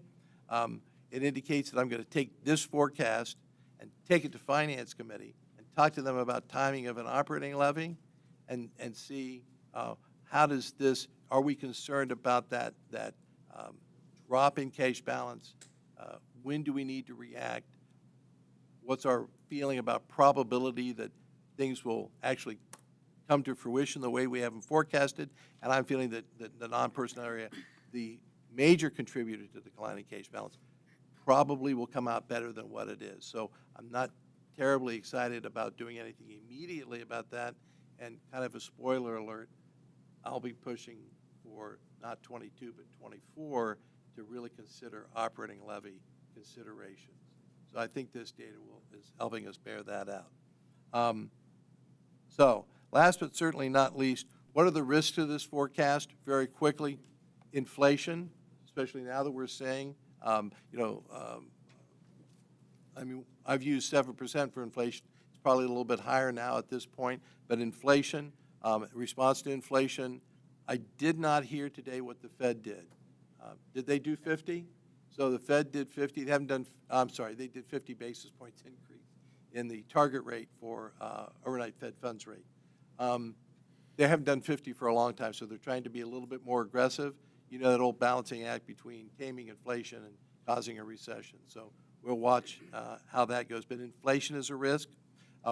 We have collective bargaining agreements that we have to renegotiate.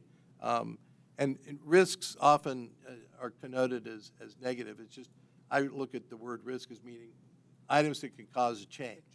Okay, what could cause a change? What's a risk for change? So we got to go through collective bargaining. State budgets for sure. This encompasses two additional state budgets. Buried in there is not only how much funding we get, but whether or not that new funding formula stays intact, which we really want to do it. And last but certainly not least, I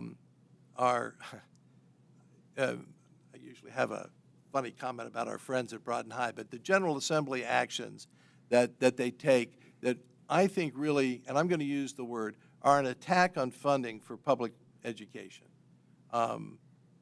You know, we all had to work extremely hard to get a fair funding formula in, and it's still not fully funded. It's going to be theoretically funded over a 6-year period. So technically, we're all sort of on a cap when you look at it that way. So none of us are fully funding according to the actual formula. So we have to fight for that. So that was kind of an attack. House Bill 126 is egregious. It denies us our day in court. Absolutely. It denies us our right to be at the table to negotiate and achieve the fair market value of commercial property. It is a heavy-handed, one-sided approach to how property values are determined in the commercial sector. And interestingly enough, the most immediate impact will be within that segment of the tax duplicate. We call it R2. It's commercial industrial properties.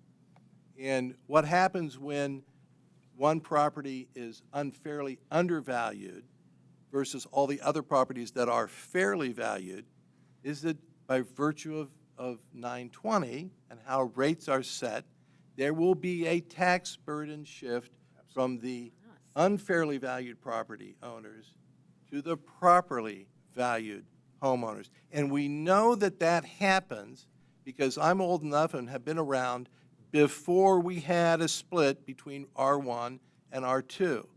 I came into the business 2 years after House Bill 920 was passed. And that was passed because as property values increased, the tax rate stayed the same, so there were inflationary increases in tax revenues, tax collections, the tax burden. And inflation was so crazy in the 70s that taxes were becoming inordinately expensive.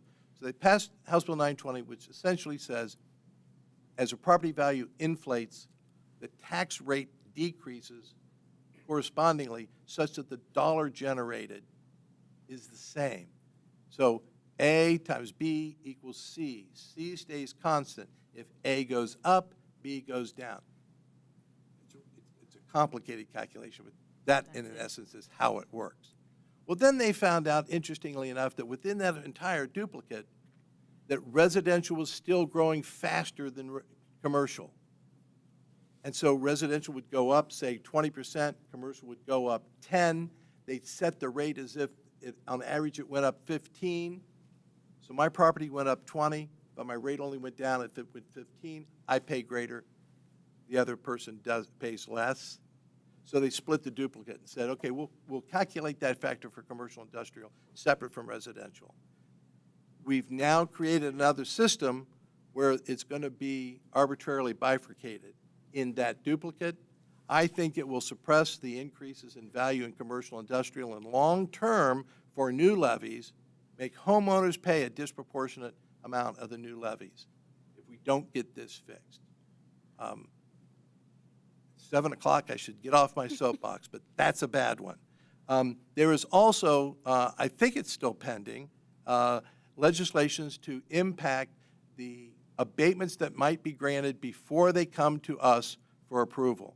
Currently, abatements can be granted at 50% for 15 years or 75% for 10 years. Mathematically, it's the same if you figure it out. But anyway, 75 for 10 or 50% for 15. The legislation that's being considered changes that to 75% for 15 before they come call us. When they've come to us, typically it's been to get 100 for 15, okay? So now the issue is they'll be able to do 75 for 15, which reduces, well, I think it'll have two effects. One, it reduces when they come to us, obviously, because they'll be able to do a lot of projects at 75 for 15. And secondarily, it reduces the incentive for them to ask for 100 for 15, because it's just 25% more. Why come and hassle with us and have to deal with us about what we want in exchange for giving that abatement, granting that abatement, additional abatement? That's an attack on us, and I think we have, again, we're not at the table, we have less say. Included in there, too, is a proposed change in the trigger point for income tax sharing. Currently, they have to share when new income taxes hit $1 million. They're going to raise that. That was proposed to go to 3. It was later amended to 2. But once again, take school districts out of the room, get them away from the table, and reduce the remuneration that they get for these tax abatements that they're granting. No, I've been down, asking them to kill bills left and right. Boy, there you go. There's your forecast. There's my humble opinion about some legislation and the attack on our funding. I'm really committed to I don't think we're the bad guy here. We think that property should be fairly valued and everybody just pay their fair share. I don't know why we get painted as the bully that comes in and fights these increases. And they're going to just take us out of the fight. Funny, well, I won't go there. I'm done, President Adair. Thank you. Sorry. You're fine, Stan. We do have some questions. Dr. Pierce. Thank you so much, Treasurer Brohork, for that great lesson on taxation and for sharing your input. I want to go back to slide, it's about 13 from the last slide, where you were reviewing purchase service beginning in November of 2021. So you have FY 2022, FY 2023, FY 2024. And I counted, it's the third slide from the last slide. The 13th slide from the last slide, I apologize. When reviewing that slide, you indicated that this slide gives you concern and thought for advocating for a PI levy. So one, for those who are unfamiliar with the term PI, if you could explain what PI is for our listening audience. And then if you could share the specific items, elements that are causing this increase that we see in the purchase of services. Specifically, is it due to the renovations that we had to do to our HVAC systems, to our ventilation, to the filters that we're putting in those systems? So if we could start with those two. Is this a slide you're referring to? I just There want are to make sure I three get right the right there. spot. Yes. That's it? I think that's where you first indicated we need to think about this PI levy. Actually, relative to purchase services, the PI levy doesn't come into play much. It's mostly capital outlay. Although the PI levy could assist in renovations, but renovations that we might do still are over on the capital outlay side, not so much on purchase services. The increases in purchase services that are here, that are related to the increase in budget requests, I don't have those specific items for you, but I can get that for you, so I don't have that. A PI is, as a definition, permanent improvement levy, and a permanent improvement levy is a separate tax levy for the purposes of paying for permanent improvement. So what's a permanent improvement? A permanent improvement is a larger ticket item, measured probably more in millions of dollars than not, and it usually is for something that has a useful life of 5 years or longer. So you could do textbooks as in a PI scenario. You could do Chromebooks as PI in that scenario. What you wouldn't do would be paper, those types of consumable supplies, workbook, anything like that, you wouldn't do as a permanent improvement. But when you think of permanent improvement, and I'll be explaining that here in the next section, but think some bigger ticket items, primarily like school buses and HVAC system and roofs. But so what caused this drive, these specific items and line items, I don't have that, but we'll dig into that. I know I've asked my budget team to take a quick look back at what those requests were and to see, is there anything that stands out? And the only thing that at this point, what they've come back to me with is the transfer was one, and then technology refresh was another.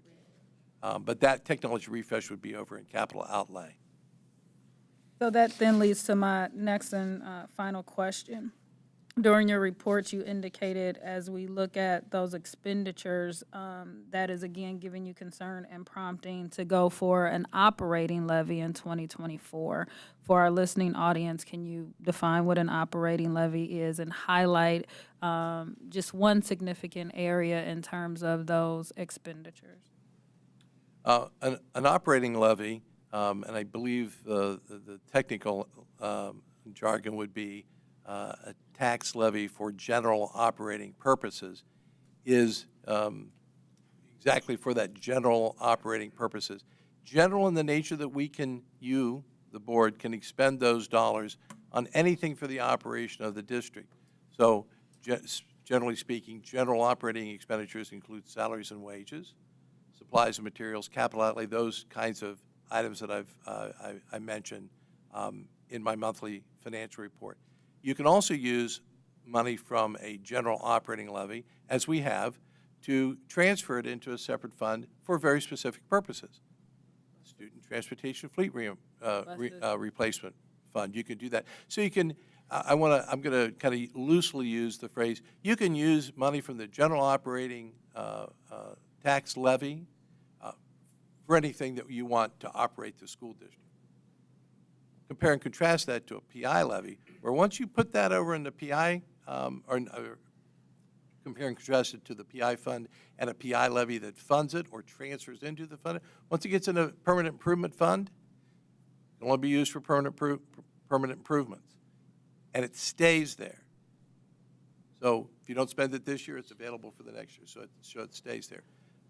Probably the most distinguishing factor between capital funds, like a permanent improvement fund or a building fund, versus our general operating fund, salaries and wages. You can do that in general operating. You don't do it out of a permanent improvement or a building fund. So as always, I thank you for your breadth and depth with this report. And I think as we get these quarterly reports that we want to make sure that when we're using certain terms, that we're defining those terms and that we're stopping, because as our community listens to us, that can trigger some different thoughts for people immediately. Thank you. Board Member Brown. Thank you. Thank you for the very comprehensive 5-year forecast. It's always a highlight twice a year to be able to hear you forecast the future. With all the disclaimers about especially what the legislature may or may not do. I want to focus just on one of those pieces, and that is the House Bill 126 piece. And for that, you indicated a couple of years of fall off in revenue at the point in time when we can no longer enter into pilot agreements. I understand that that existing pilots are okay to continue. And have you taken a look at that? And some of our agreements are for 10 years or more, 2 years only? Yeah. Okay. Generally, they run in between reappraisal and updates. Got it. So, Which is, I didn't mean to interrupt you, but which is why in the forecast, they're in for a couple of years, and then I pull them out for the balance. okay. They're just going to expire.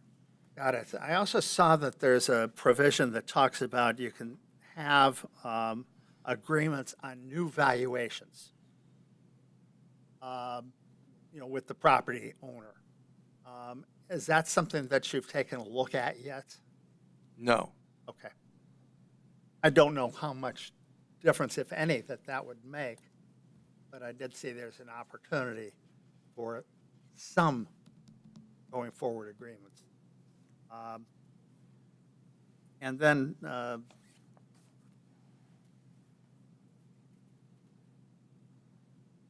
any particular recommendations for how we might be more effective at combating these bad pieces of legislation? I'll answer that question, then I want to go back to House Bill 126 real quick, because we are taking a lead on fighting that a bit. I think we continue to do what we do, and that is I testify regularly against the legislation. We try and provide information about its impact on us. We are the elephant in the living room. And so we generally have the magnitude of this type of legislation hits us and our counterparts in the other urban school districts more than it does some others. So my quick answer is I think I just have to continue to do my best to lobby against it. I haven't figured out a way yet to really have an impact other than the spoken word. And I know you've been very effective, and you've done a lot of that testifying. Is there a role that this board can play? I think to the extent that you have relationships with legislators and know to in whatever conversations you have with them to include some statement, and oh, by the way, things like House Bill 126 hurts us, and to the extent that we could give you some sound bites to use, maybe that would be beneficial. So that's the first thing that comes to my mind. On 126, we do have time scheduled with our outside counsel to discuss what our response is going to be. That response could be legal. That response could be our continued work on identifying undervalued properties and providing that information, perhaps not officially at the BOR or BTA, but unofficially working behind the scenes with, say, our county auditor. And then, as you can well imagine, I always come up with some crazy ideas. But I think that as we identify some egregiously undervalued properties, that it might be well to share those in a public setting with our finance committee to indicate that, gee, here's some properties that are undervalued because perhaps maybe they passed through an LLC transaction that doesn't hit the conveyance mechanism to levy a conveyance tax and get reported. Maybe we should just highlight those at a finance committee. So my mind's running wild, and we'll work with legal counsel to put together a plan. My counterparts in the Central Ohio area, as well as I have a weekly meeting with several of the urban treasurers, and we're all interested in putting our heads together and looking at what kind of a response. Even some districts for which something like this doesn't impact them much, they're very interested. I don't know whether they're just interested to hear what I have to say, what kind of crazy idea I'll come up with, but we are taking the lead to work with all of that with legal and our counterparts to see what we can do in a response. Thank you. Member Cole. Thank you for the report. I just wanted to clarify one thing, too, with reference to how we utilize the general fund. I think it's important for folks to know, and maybe those who don't know at the table, to understand that we behave that budget a certain way. We behave that budget a certain way because over 80% of that budget is, those dollars are for salaries and benefits. So I think it's important for folks to know the percentage rate of, and thus how we behave that budget. Not so much just, create it or identify it. And identify it with language, but behave it. We behave this budget a certain way. So yes, we have free reign over using these dollars to operate the district, but that operation of the district is dictated and thus guides our behavior and how we use that budget. 85%, or I think it's a little over, I think it's over 80%. It's over 80%, yes. Over 80% of our budget is salaries and benefits. So I just want to just make that a point of clarification. And thank you again for House Bill 26 and how I believe it has disenfranchised us. I even wonder if it's even unconstitutional as to how this has actually impacted us. I feel like if a bright lawyer could make a constitutional argument on our behalf that denies us our due process in court to be able to contest. So I hope that we're able to find some methods of redress. The only that I see in the wiggle room that you alluded to, Board Member Brown, is the ability for us to have partnerships with commercial entities that we might be able to negotiate a better price in terms of valuation on the property. But outside of that, this is just something that I think took an appendage away from the district. It really did. I feel as though we lost a hand or a foot with this legislation. So thank you. Board Member Beckerly. I think that not just a bright lawyer, but maybe a bright treasurer has come up with an idea of that unconstitutional theory.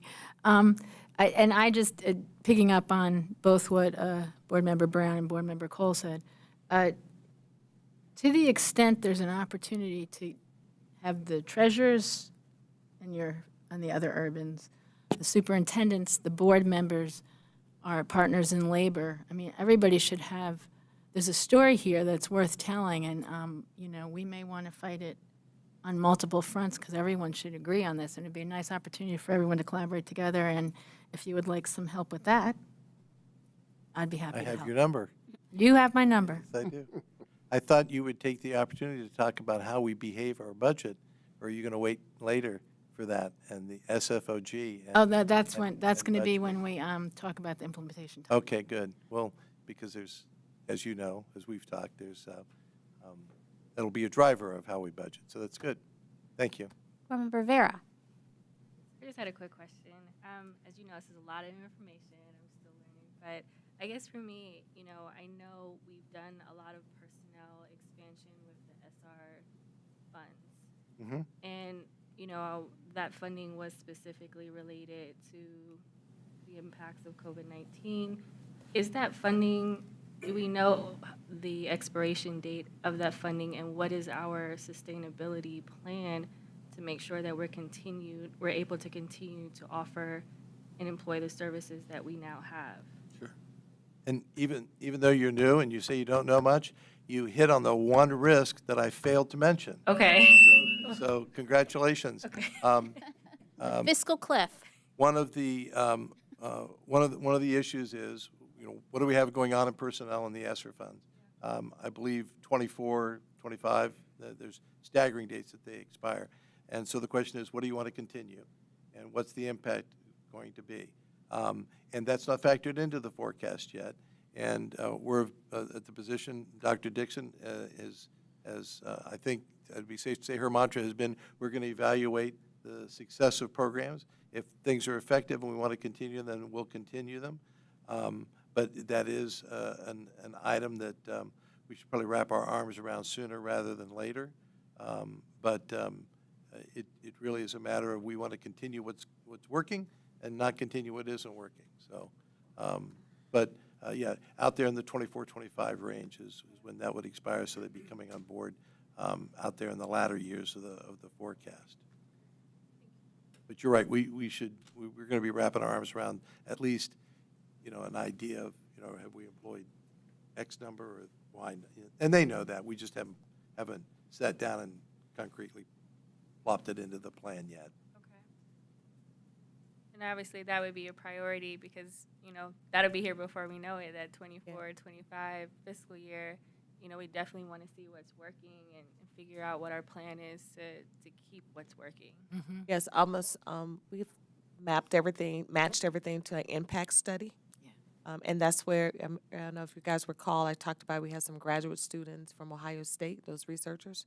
They have 5, those are the projects that they're working on. So we wanted to make sure if we're going to invest these dollars, let's attach an impact study to them. So when we go back and look at what are some of the programs we want to keep, additional personnel that we want to keep, and move to the general fund, we will have some data that will give us an indication. There was also some pieces when we talk about how many additional personnels that we want to have as part of our operation team.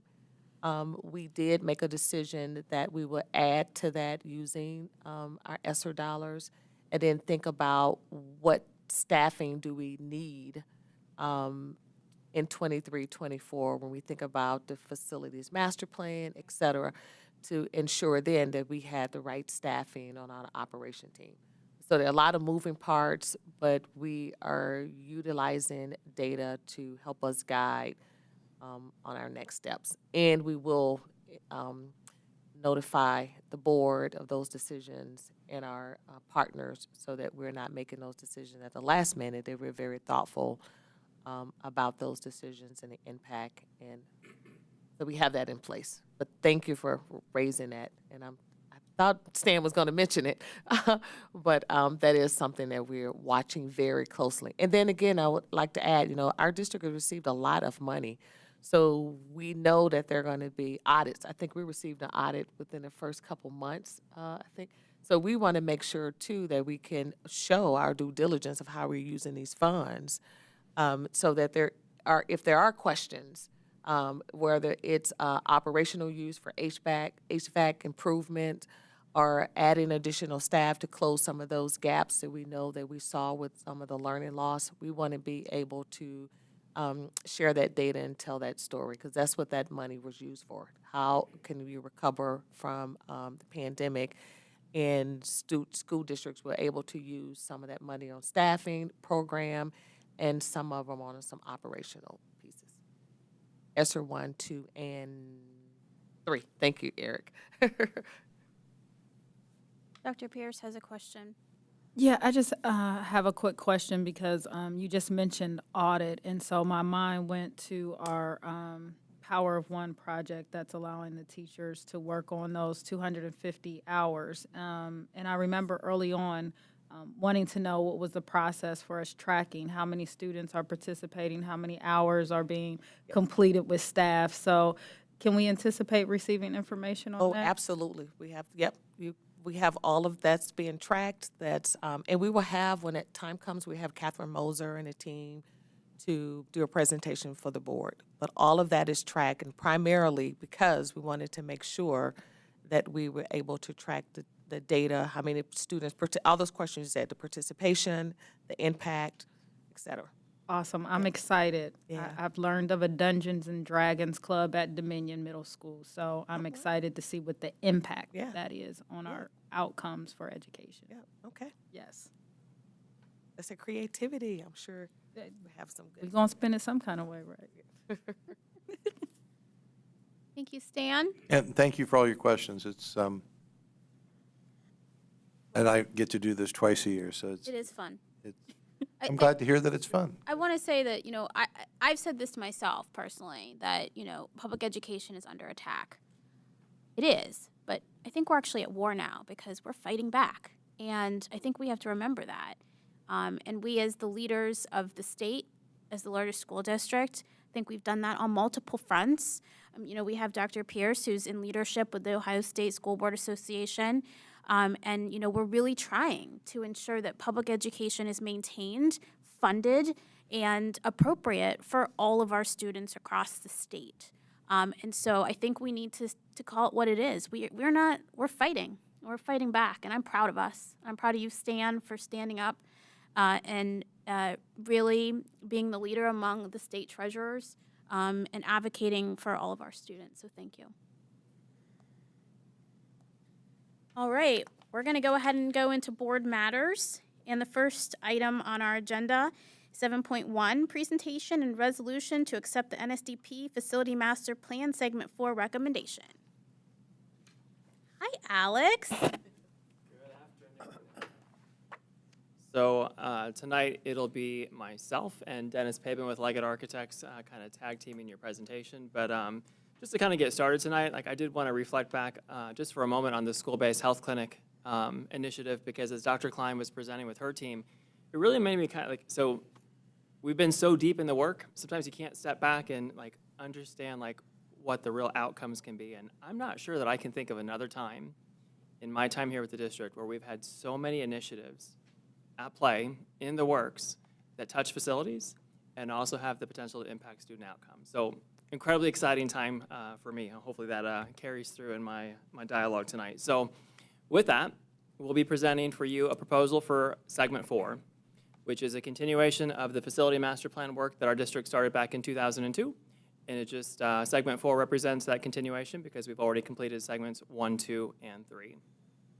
And just to kind of remind us how we got to this point. So you seated a facility master plan committee, and working with our Leggett Architects team, spent the vast majority of calendar year 2021 on that intentional engagement with our community. And that facility master plan committee came together in January of this year, 2022, and came up with a recommendation, which they forwarded to you.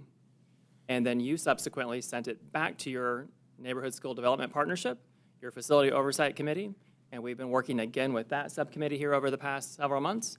And at their regular business meeting last Thursday, they've now forwarded the proposal that we're going to present to you tonight. So with that, here is the segment 4 proposal.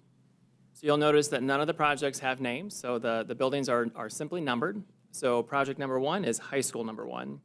It is located at 1265 Coble Road, which is the current site of our Marion Franklin High School. And for those of you familiar with this site, you'll know it also has our currently vacant Beery Middle School. So the benefits on this site are that it is large enough that we believe we can build simultaneously while we remain on the site. It is also in very close proximity, so right across the street from the city's Marion Franklin Pool and Community Recreation Center. And Lockbourne Road is also a current CODA site, so hopefully that's a potential that we can leverage in terms of developing this location. There are a few challenges, so we know the site is slightly smaller than what the state would recommend for a new high school at this location, at this site, and it will require some rethinking of attendance boundaries. Good evening, everyone. I'm very excited to be here tonight to present this with Alex. Moving forward with some of the statistics of High School 1, we've included an enrollment of 1,600 students. The state's calculation is 162 square feet per student as an allocation as driven by the Ohio School Design Manual. That allows for a 259,200 square foot facility. You will see in the charts that is presented within the proposed facility budget, the items denoted with an asterisk are items driven from the Ohio Facilities Construction Commission. The 2022 cost set per square foot is $330.01. And you will notice as you go through some site-specific allowances, those are also derivative from the OFCC.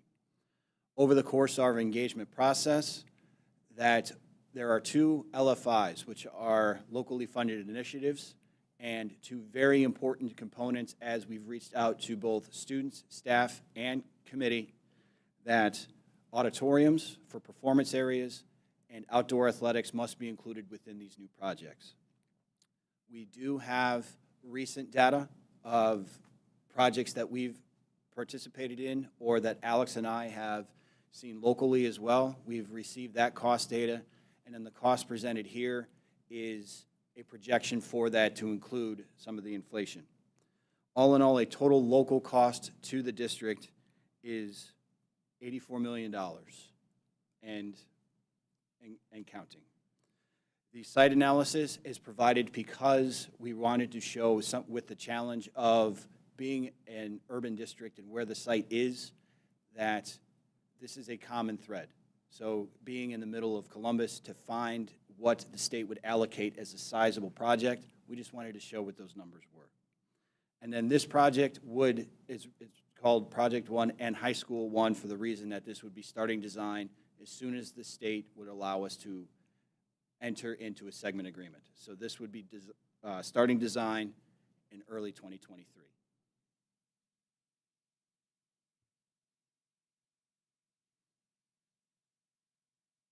Sorry, one more, I apologize. One more component that I wanted to discuss. You will see on the site concept, there is a white diagram. That is solely a square footage analysis.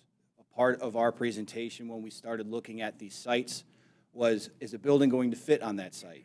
So this isn't designed. This is solely an analysis of square footage of taking that total 259,200, can it fit on that site? And just to let you know, that is true throughout all the projects we will be presenting this evening, and most, if not all of the projects that we'll be presenting are based on a minimum of a 2-story facility. So, thank you.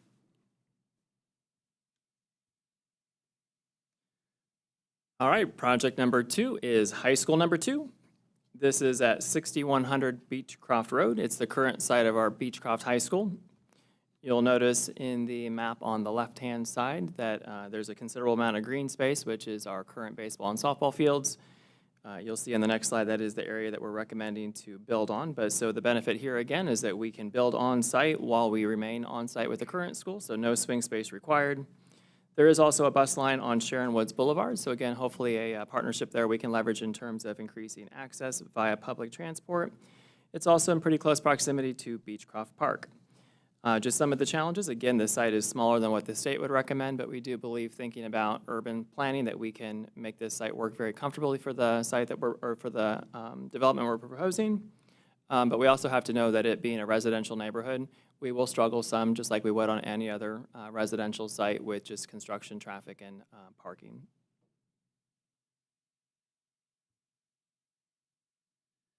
The statistics for this facility is designed for a 2,000 student capacity.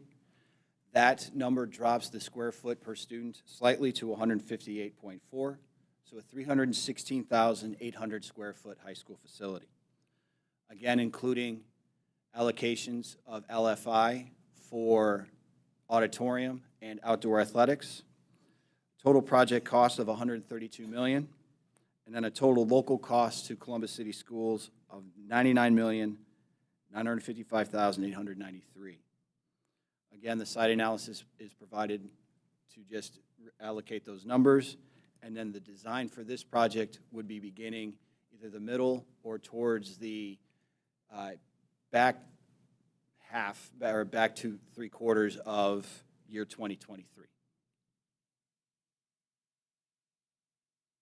I think maybe just a little bit of fun context on the site proposed for Beechcroft. So just to give you some context, so the new Afrocentric facility is about 140,000 square feet. So that facility would be more than twice the size. It would be by far the largest facility we operate.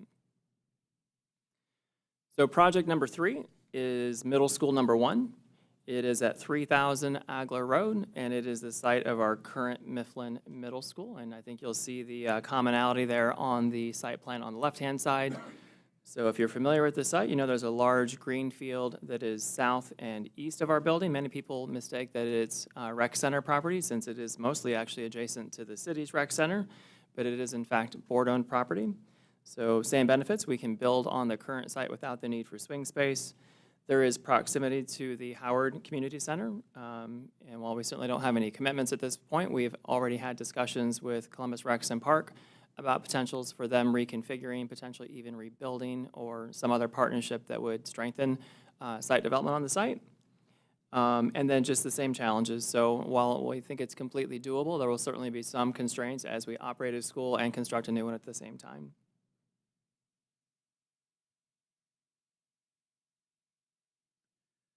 The statistics for middle school 1. We are allocating a 1,000 student capacity. The Ohio School Design Manual reduces the square foot per student for a middle school facility. So at a square foot allocation of 140.4 square feet per student, that equates to a 140,370 square foot middle school facility. The price is slightly lower at $325.75 per square foot. The similar LFI for the high schools is included in the middle school. That was not only something that the middle school staff and student involvement that has told us, but also from a moving a curriculum basis of starting these programs at middle school to elevate them through high school. So they're not being introduced at the high school level, but they're already acclimated to them. Total project cost of $63,649,497, which equates to a total Columbus City Schools cost of $49,374,000 and change. This project would be later in the design process, starting somewhere early to mid 2024.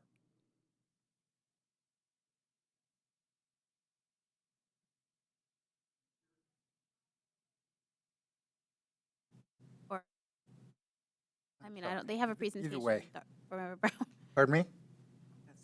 They have a presentation. Yeah, okay. Can we hold? Can wait, yeah.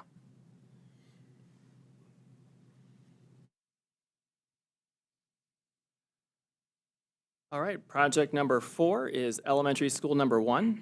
It is at 4776 Winterset Drive. It's the location of our current Winterset Elementary School. And I think you'll see the similarities in the map. So you see we've got a pretty sizable green space that sits south of the building, and you'll see in the next slide that is roughly where we're envisioning building the new facility. So the benefits are we can build on site while we remain on site. This might be one of the most constrained sites that we will have, so it'll definitely take some creativity on the design and construction team to solve the challenges we'll have here. And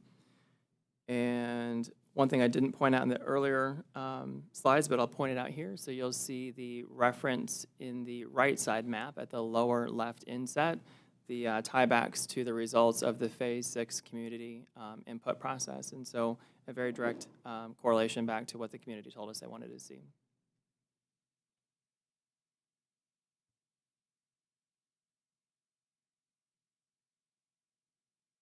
the statistics for elementary school 1. The student capacity that has been designed is 600 students, and we feel that this is a great compromise from what the community has told us over our engagement processes, that the neighborhood schools are important, but this is the minimum school size that the state will co-fund. So we feel that this is the most appropriate compromise for the elementary schools. According to the Ohio School Design Manual, that is 116.65 square feet. So as you can see, 990 square feet, just under 70,000. A cost of $352.78 per square foot. There are no LFIs assumed with the elementary school projects.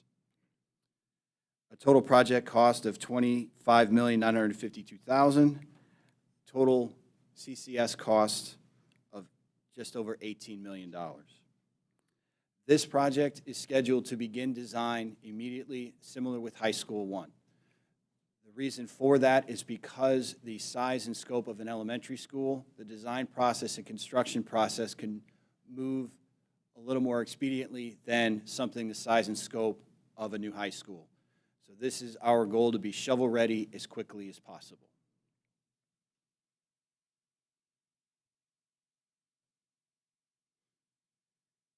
Yeah, just to follow up on that, so that would be our first project that we would intend to have ready for a groundbreaking ceremony. So very intentional about making sure we've got a project that we can get queued up very quickly to move into the construction, and then obviously ribbon cutting phase down the road.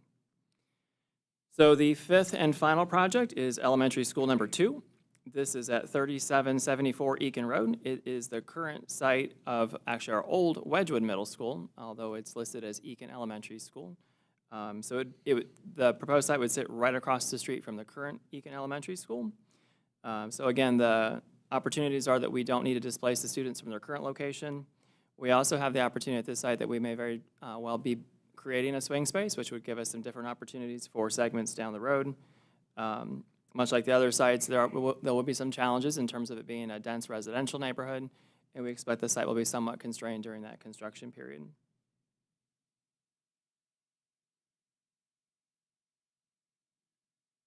Statistics for elementary school 2 are exactly the same in regards to the cost and square foot per student. So the equity for elementary schools was something that was definitely told to us. So it would be similar, a 600-student building, just under 70,000 square feet, a total cost of just under $26 million, and a cost locally to Columbus City Schools of just over $18 million. For a design schedule, we do have this lagging a little bit after the first one, so we would anticipate design for this starting early 2024.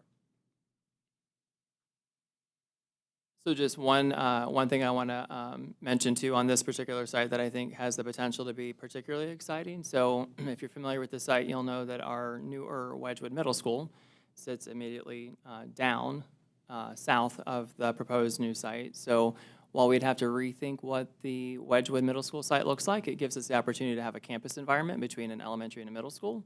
And especially when we have discussions around school-based health clinics, when we talk with our other partners, Rex and Park, the partnerships that we already have at Eakin Elementary School, like what else might we do in this neighborhood with a partnership to really over-deliver on services to impact student outcomes?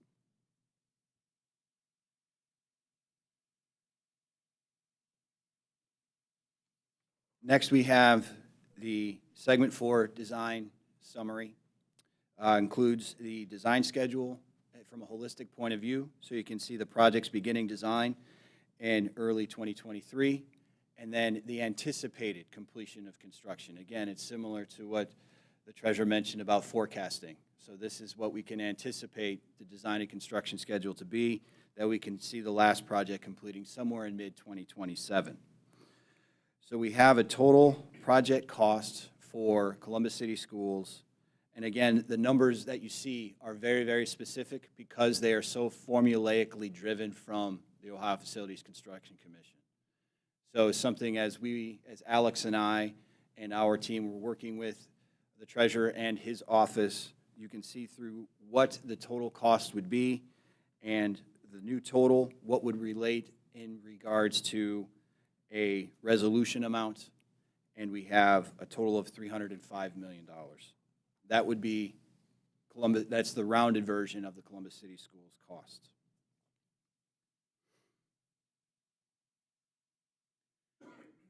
Now, taking that's as what we've presented for segment 4. We've looked, and again, as a forecast, what could possibly be segment 5. Right now, there are no sites allocated, there are no addresses allocated. All we know is that the FMP committee told us that there's a certain number of facilities that we can anticipate building at a certain size. And the state will only sign a 3-year segment agreement. But in the guise of moving forward with the FMP, we do not want to stop. How do we keep this project moving forward? So just thinking that we would have a very similar segment 5, and what do we think that would cost? Again, thinking about the unprecedented inflation that we've been seeing, what can we anticipate that would be? So the design schedule would start, it would be a similar duration for each of the projects, similar scope, similar size. Again, there would be a lot of analysis and communication and discussion of where those projects would be. But the design would start somewhere mid-2025. Construction would go to the end of 2029. We're looking at a total projected cost from the district of $419 million. Then the local cost would be $375 million. Again, that's a projection looking at 3 years ahead from now. And then as a summary of everything, working with the Treasurer's Office, we do present a potential resolution amount of $680 million for both segments if they were to be together. And then the millage components are there as well.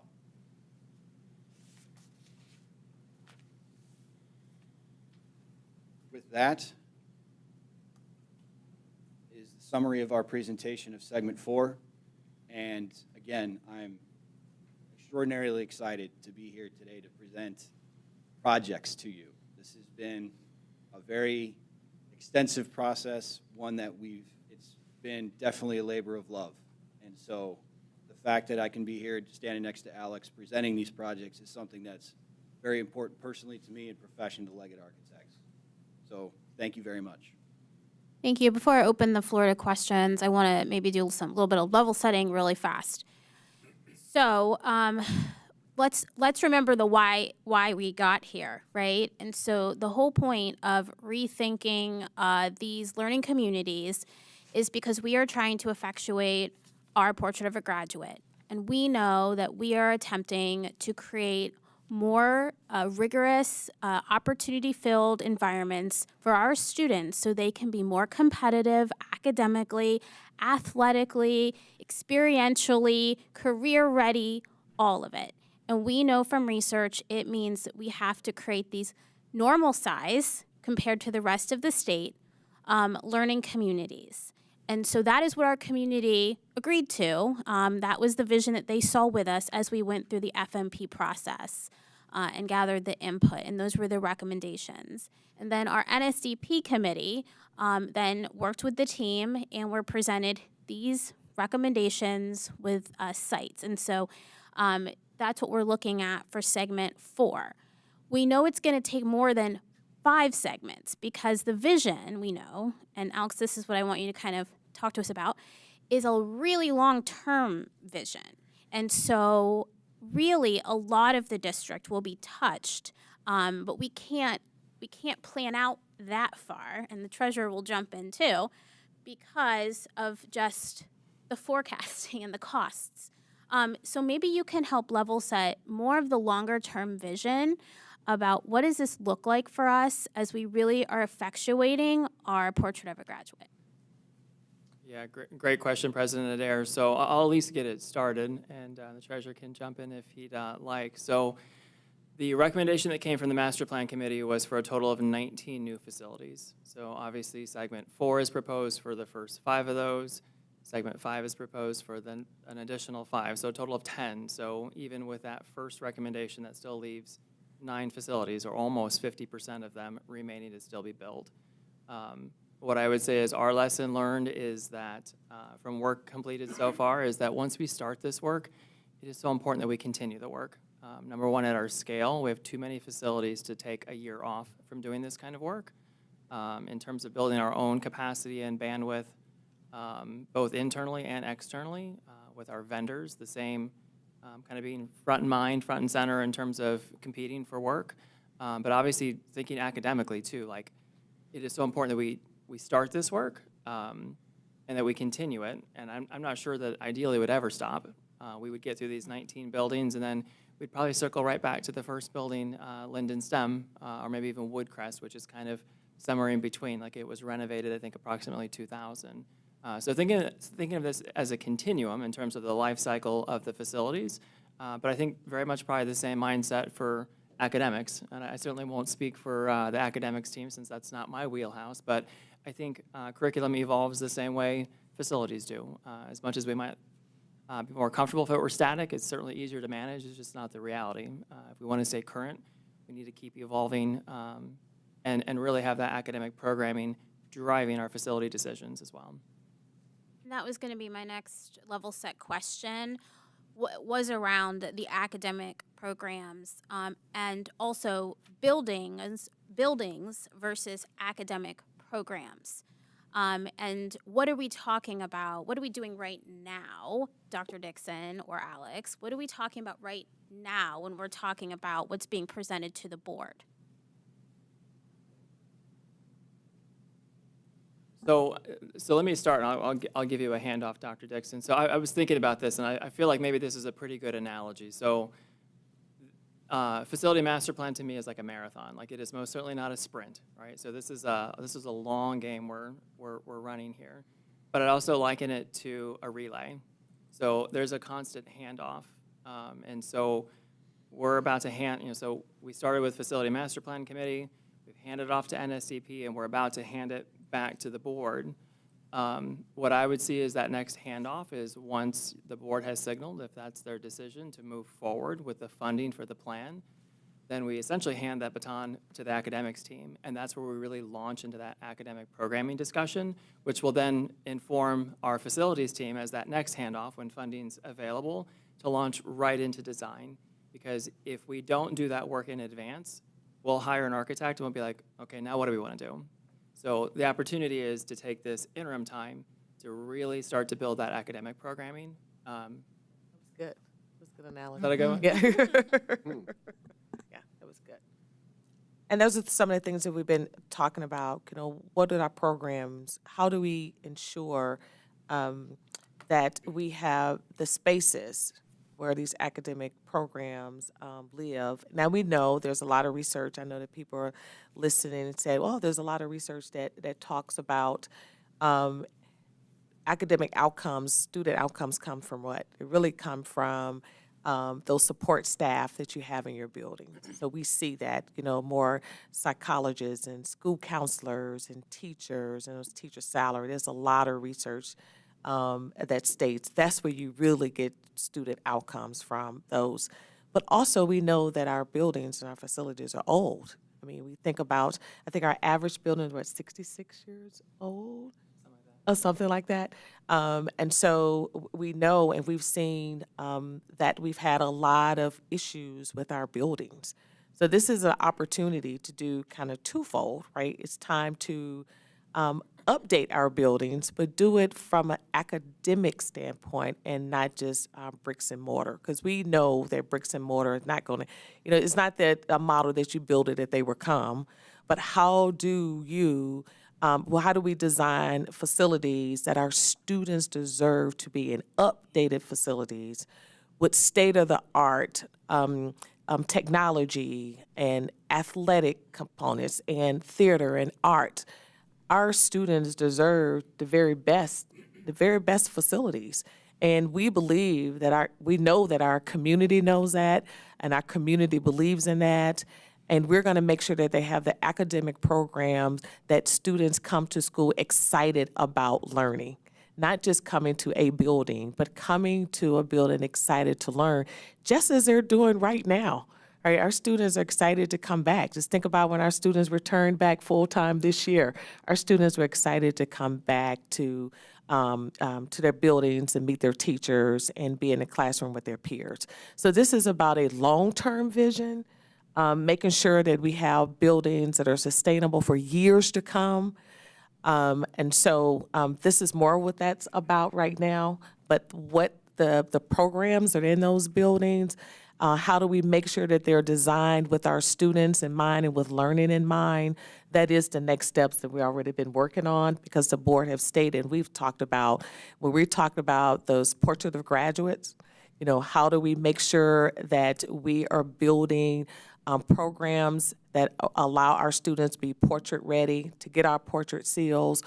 What does that look like? Those are the next steps for our, that we'll be talking more about to our community. And working with our community. So this is not something that we're doing in isolation of our community. To our community that's listening, there is more to come as we developed what these, that we call it the POR, the Programs of Requirements. It's the next step that's going to come, that we'll be doing those with our community. Thank you for that level set. So I'll go ahead and turn it over to board members that I know have questions. I'm sure there'll be more. We will start with Brown and Vera. Thank you, and I apologize earlier when I tried to interrupt. And That's okay. You were just probably excited. corrected. I get it. I was fixed on some things and just tuned into everything around me. As far as, and these are relatively minor questions in the scheme of things, middle school 1, the auditorium size doesn't equal the student capacity as it does for the first two, for the 2 high schools. And I was just curious, is that based on different requirements or something else? No, that's it's based on, the number is based on 1,000. The cost figure that you see there for that auditorium, it's based on it should be 1,000 student auditorium. Oh, okay. The second question really pertains to the 2 elementary schools which have no locally funded initiatives included, and wondered about things like stages. Most elementary schools have them. I believe that they're used a lot. Is that something that is done simply as part of the school building and not as separately as an auditorium? Is that? Yeah, Board Member Brown, that's a great question. So the state's rule is that they will not pay for a fixed seat auditorium. So their standard would be a cafetorium or a gymatorium or however you want to call it. So one of the reasons why we did not include locally funded initiatives for the elementary schools, if you're familiar with Georgian Heights, Old Orchard, Cedarwood, Liberty, those buildings are roughly the same size. So those are about 550 student buildings, and the quality you see there was accomplished without locally funded initiatives. So we're pretty confident we can deliver similar results on the state budgets. Good, that's helpful, thank you. Remember Vera. Thank you. So I actually, Board Member Brown must have been reading my mind, because I was questioning why the elementary schools did not have auditoriums listed. So thank you for answering that. But I guess in thinking about that, right, as we are looking at what our community needs versus what, you know, where the funding comes from or what the state says we have to have, if we think about elementary schools specifically, having a one shared space for gym, cafeteria work, you know, plays and things of that nature, that is hard. That's hard for our teachers. It's hard for the students. And so now I understand why there's not an auditorium line item in this presentation. But I guess my question is there any other opportunity or funding opportunity that we could look at if we really are thinking about how we can reimagine our buildings to really fit the needs of our kids? Is that something that we would consider? And if so, what is the process for that? Yeah, so let me make sure I explain what the state will and won't allow on the budgets they set. So I'm just gonna use building examples, and maybe you're familiar with them, maybe you're not. So if you've been in Columbus Spanish Immersion, so the state will agree to co-fund a separate gymnasium and a cafeteria space. So unlike most of our legacy elementaries that just have that one space that serves both purposes, we'll get both spaces. So the state would not support sharing the two spaces. What they don't necessarily dictate, like at Spanish Immersion, you'll see there's an operable wall between those two spaces.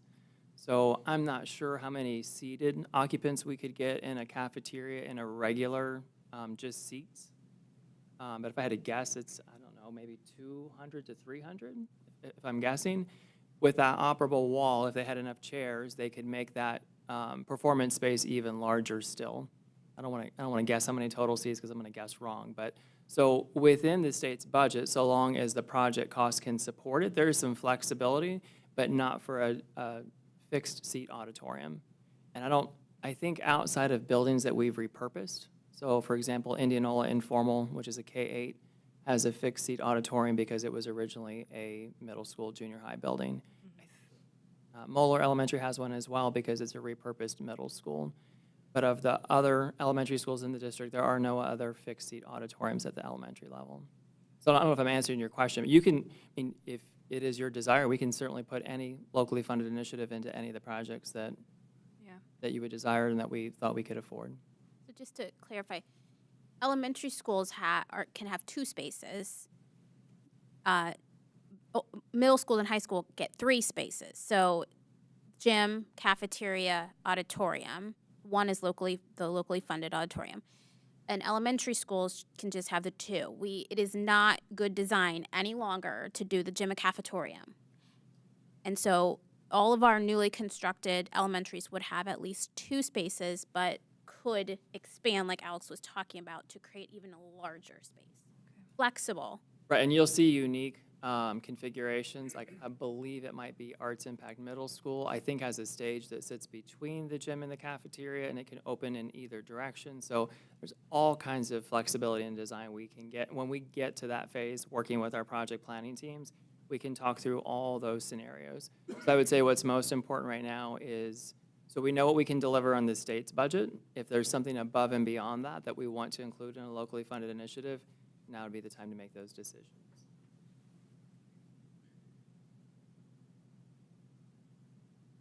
Your question? Yeah. Rebecca Lee. It's not so much a question. Incredibly excited and happy that we are to this point and grateful for all of the work and effort and back and forth. This is very exciting to me. And I think the program piece driving it is so critical because, and maybe there is a question buried in all this. Are these budgeted in such a way so we can really deliver 21st century state-of-the-art buildings? Yeah, I feel like, and I had this conversation on scarcity with Dr. Dixon today, like, I want to see us do this right from the get-go and get our kids the buildings they deserve. And so maybe the question is there, have we budgeted it that way? So I'm going to say yes. Good. I mean, Good answer. the state has been a good partner for us. All right. Are we gonna get? I hate to use the Gold-plated, right? right. The Cadillacs. No, I'm not sure we're gonna get that. Right. But we're gonna get solid buildings. I'm very comfortable with the process, the standards that the state has set, the budgets that they set, and with the inflation factors that we've worked into the equation. Well, and I'm even thinking, certainly solidly built, but I'm thinking about, we want to create these portrait-ready graduates. And these are all adaptability, creativity, all of these skills, and are the spaces going to be able to foster that? Yeah, I guess the other thing I think I would say, so I mean, we could certainly tour buildings anywhere in the state if there's questions about it, but I would even look back to our most recent projects, which are, they're 10 years old at this point, but again, I'd point you to a Georgian Heights or an Old Orchard, and obviously they were built with a whole different lens at what we were trying to accomplish, but I'm very proud of the work that we delivered in those phases, even under a different philosophy, and I'm comfortable that, yes, we can deliver on the Portrait of a Graduate promise that we've made. And I would like to add, I think what we've learned most recently through the pandemic is, what defines a modern space, right? So when you look at schools that are using those outdoor facilities, we visited an amazing space today, that had outdoor seating, outdoor pavilion with the chalkboards. I think we've learned that we can be so much more innovative about where learning takes place for kids. It can even allow us to even expand our thinking about what that space looks like. I think it was going to be equally important when we think about our programming and who goes in those buildings and how do we make those buildings and spaces come alive. And that is the work of our teachers and our support staff, because when you walk in those spaces and you see a reflection of the students who we serve, and if we have really been very intentional in working with our architects to really help design those spaces with the community in mind. So when we say that, wow, how, if arts is important to us, and we know that it is, how do we make sure we have those common spaces for communities to come in and utilize our spaces? I think we are more intentional now, and I think those building designs allow for more flexibilities that is really a multi-use for our students, daytime in the community, at nighttime, where we really are seeing an extension of learning happen in the day, even in the evening. So that's really exciting too, that the learning and what we're talking about happening in our buildings, just not from 8 to 5, it's really from 8 to 8 or 8 to 9 and on the weekends. As we are designing, we saw earlier when we talk about our community health-based centers, right? Yeah. So we're talking about that as part of our programming too. What does those look like being on campus? Do we have to have separate facilities where people are driving across town to have access to dental care? Or so we have great partners who are partnering with us to really add and really think about those spaces in that way too. Yeah, Dr. Dixon, I just want to echo. So Dr. James and I toured the facility this morning with their director of operations, and I can't tell you how many times she talked about their architecture team and how closely they worked with staff. And so you're absolutely right. It's, so innovation can be expensive, but I don't think alone innovation means expensive. Right. It means putting your dollars where they have the highest impact. And I think the way we get there is building a strong design team that knows how to work with staff to deliver on their vision of how we deliver on Portrait of a Graduate. Exactly. Right. And then alternatively, bringing the staff along so they're prepared to be in these buildings, in this space. Yeah. Yes. Member Brown? Excuse me, briefly. First, I do want to, and I could have done it the first time I spoke, but commend you for really, I'm impressed. This is really good work, and by everybody that was involved in this. Thank you very much. It really fleshes out and builds on Portrait of a Graduate, which itself was a creation of the community working with us, and lots of community input to get us to there, and then again community input as we took that idea and said, well, where are they going to go, and what's the program, the educational program that we need to house. And, that combination of things is just, I think the way it should be. And I think anybody would recognize that, but it's not always done. And I appreciate the efforts that you've made to do that. The question that occurs to me is about contingencies. There are risks, especially with 5 different sites, that in the process of getting into the site, we find environmental hazards, or we find and I don't know to what extent, because we own the property, we've already done some of that, and I suspect we have, but if not those kinds of risks, there are always others. Have we, or should we, or how are contingencies like that handled? Yeah, so Board Member Brown, great question, and we've tried to be very transparent about it from a financial standpoint. So if you, I don't know if, give me 1 second. I'll try to show it to you at the same time I speak to it, maybe. So we have included, so it's separate from contingency, but based on what's happening right now in the market, we are planning for 7% year-over-year inflation. I certainly hope we don't see that kind of inflation, but our inflation factor for this year is incredible. And obviously very hard to peg what it's going to be for next year. And we're going to be, our plan is to be right in the middle of it. So we're planning conservatively on inflation. And right now we're carrying 5% for what we call program contingency. So it's 5% against the total budget of every project. And it is to cover anything that we have not considered, thought of, couldn't have predicted.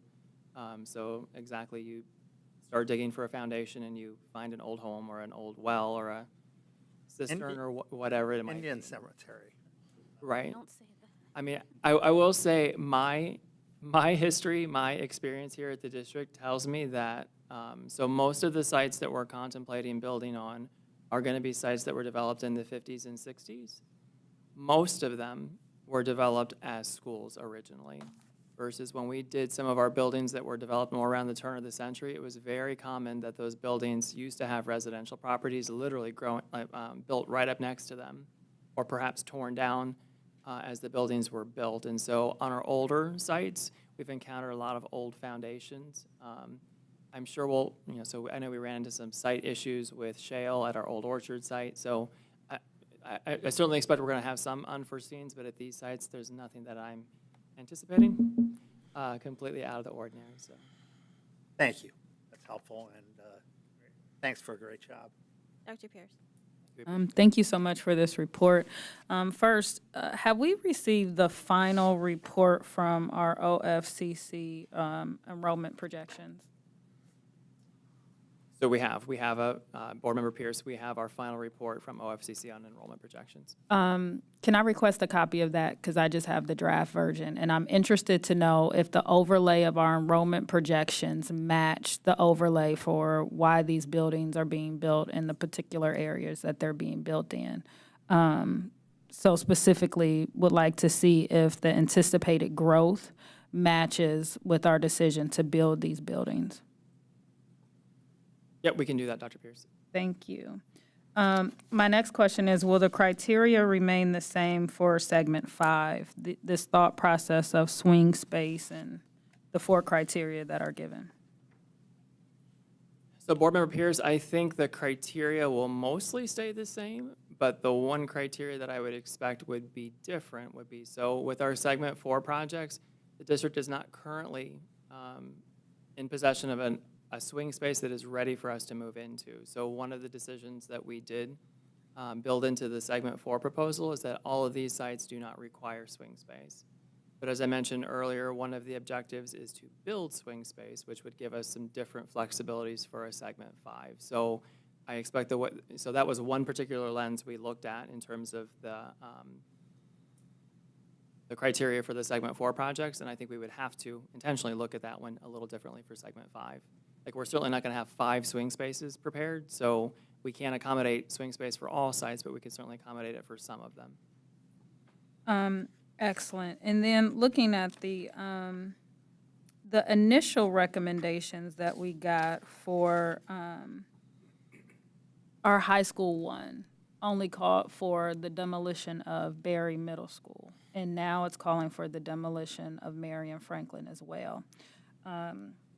With that included, are we anticipating keeping the land? I'm one that believes our land is our biggest asset. So when we demolish these buildings, is it our intention to keep the land? So Board Member Pierce, I just want to make sure I'm answering accurately. So are you asking just specifically for the Marion Franklin project or generally? So I like the addition of that being demolished because that gives green space for us to do whatever we need to do to expand the classroom outside. So the question, I guess, can just be, do we plan to keep the land? So for the Marion Franklin project? All of the projects. So if I may, let me answer for Marion Franklin specifically.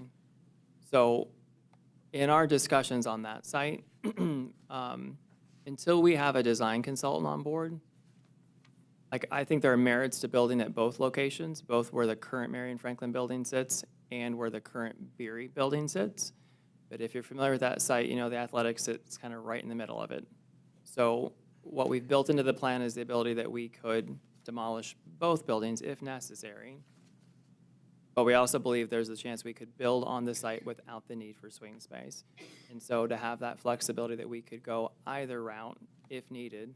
But again, I don't think we can fully flush that one out until we have a design team on board. Thank you for noting that. So in our Marion Franklin site, our swing space could potentially be buried or the existing Marion Franklin. Potentially, but we want to have the flexibility. We could demolish both buildings if necessary. Okay. And keep that wasn't, Yeah, sorry, and the land would remain Columbus City Schools property, correct? Okay, Sorry, I that's- overlooked that part. So yes, the idea would be, it is all contiguous. all of the land? It would all stay with the school. And, Correct. and can I just add? Uh-huh. Be helpful, because I asked this I'm not asking questions. Your I mic asked down. question.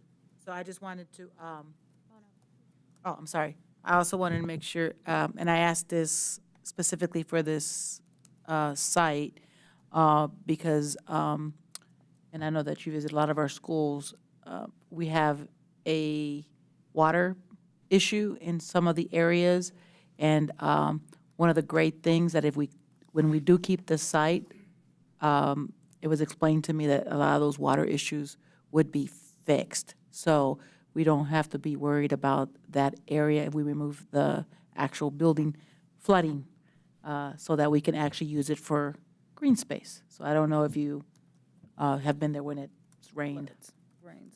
and floods. And then my last question is for high school number 2, my alma mater.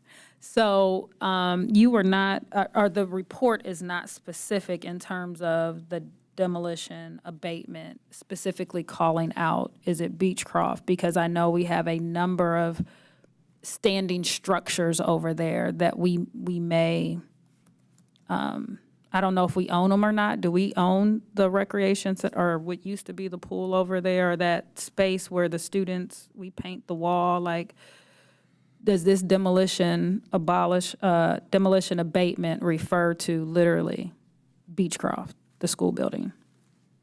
So Board Member Pierce, the demolition budget you see is specific to the existing academic facility. So new one gets built, old one comes down, we complete site development. Okay. Is it possible that we could just include that in there so we're just clearly identifying what building we're referring to so there's no misunderstanding?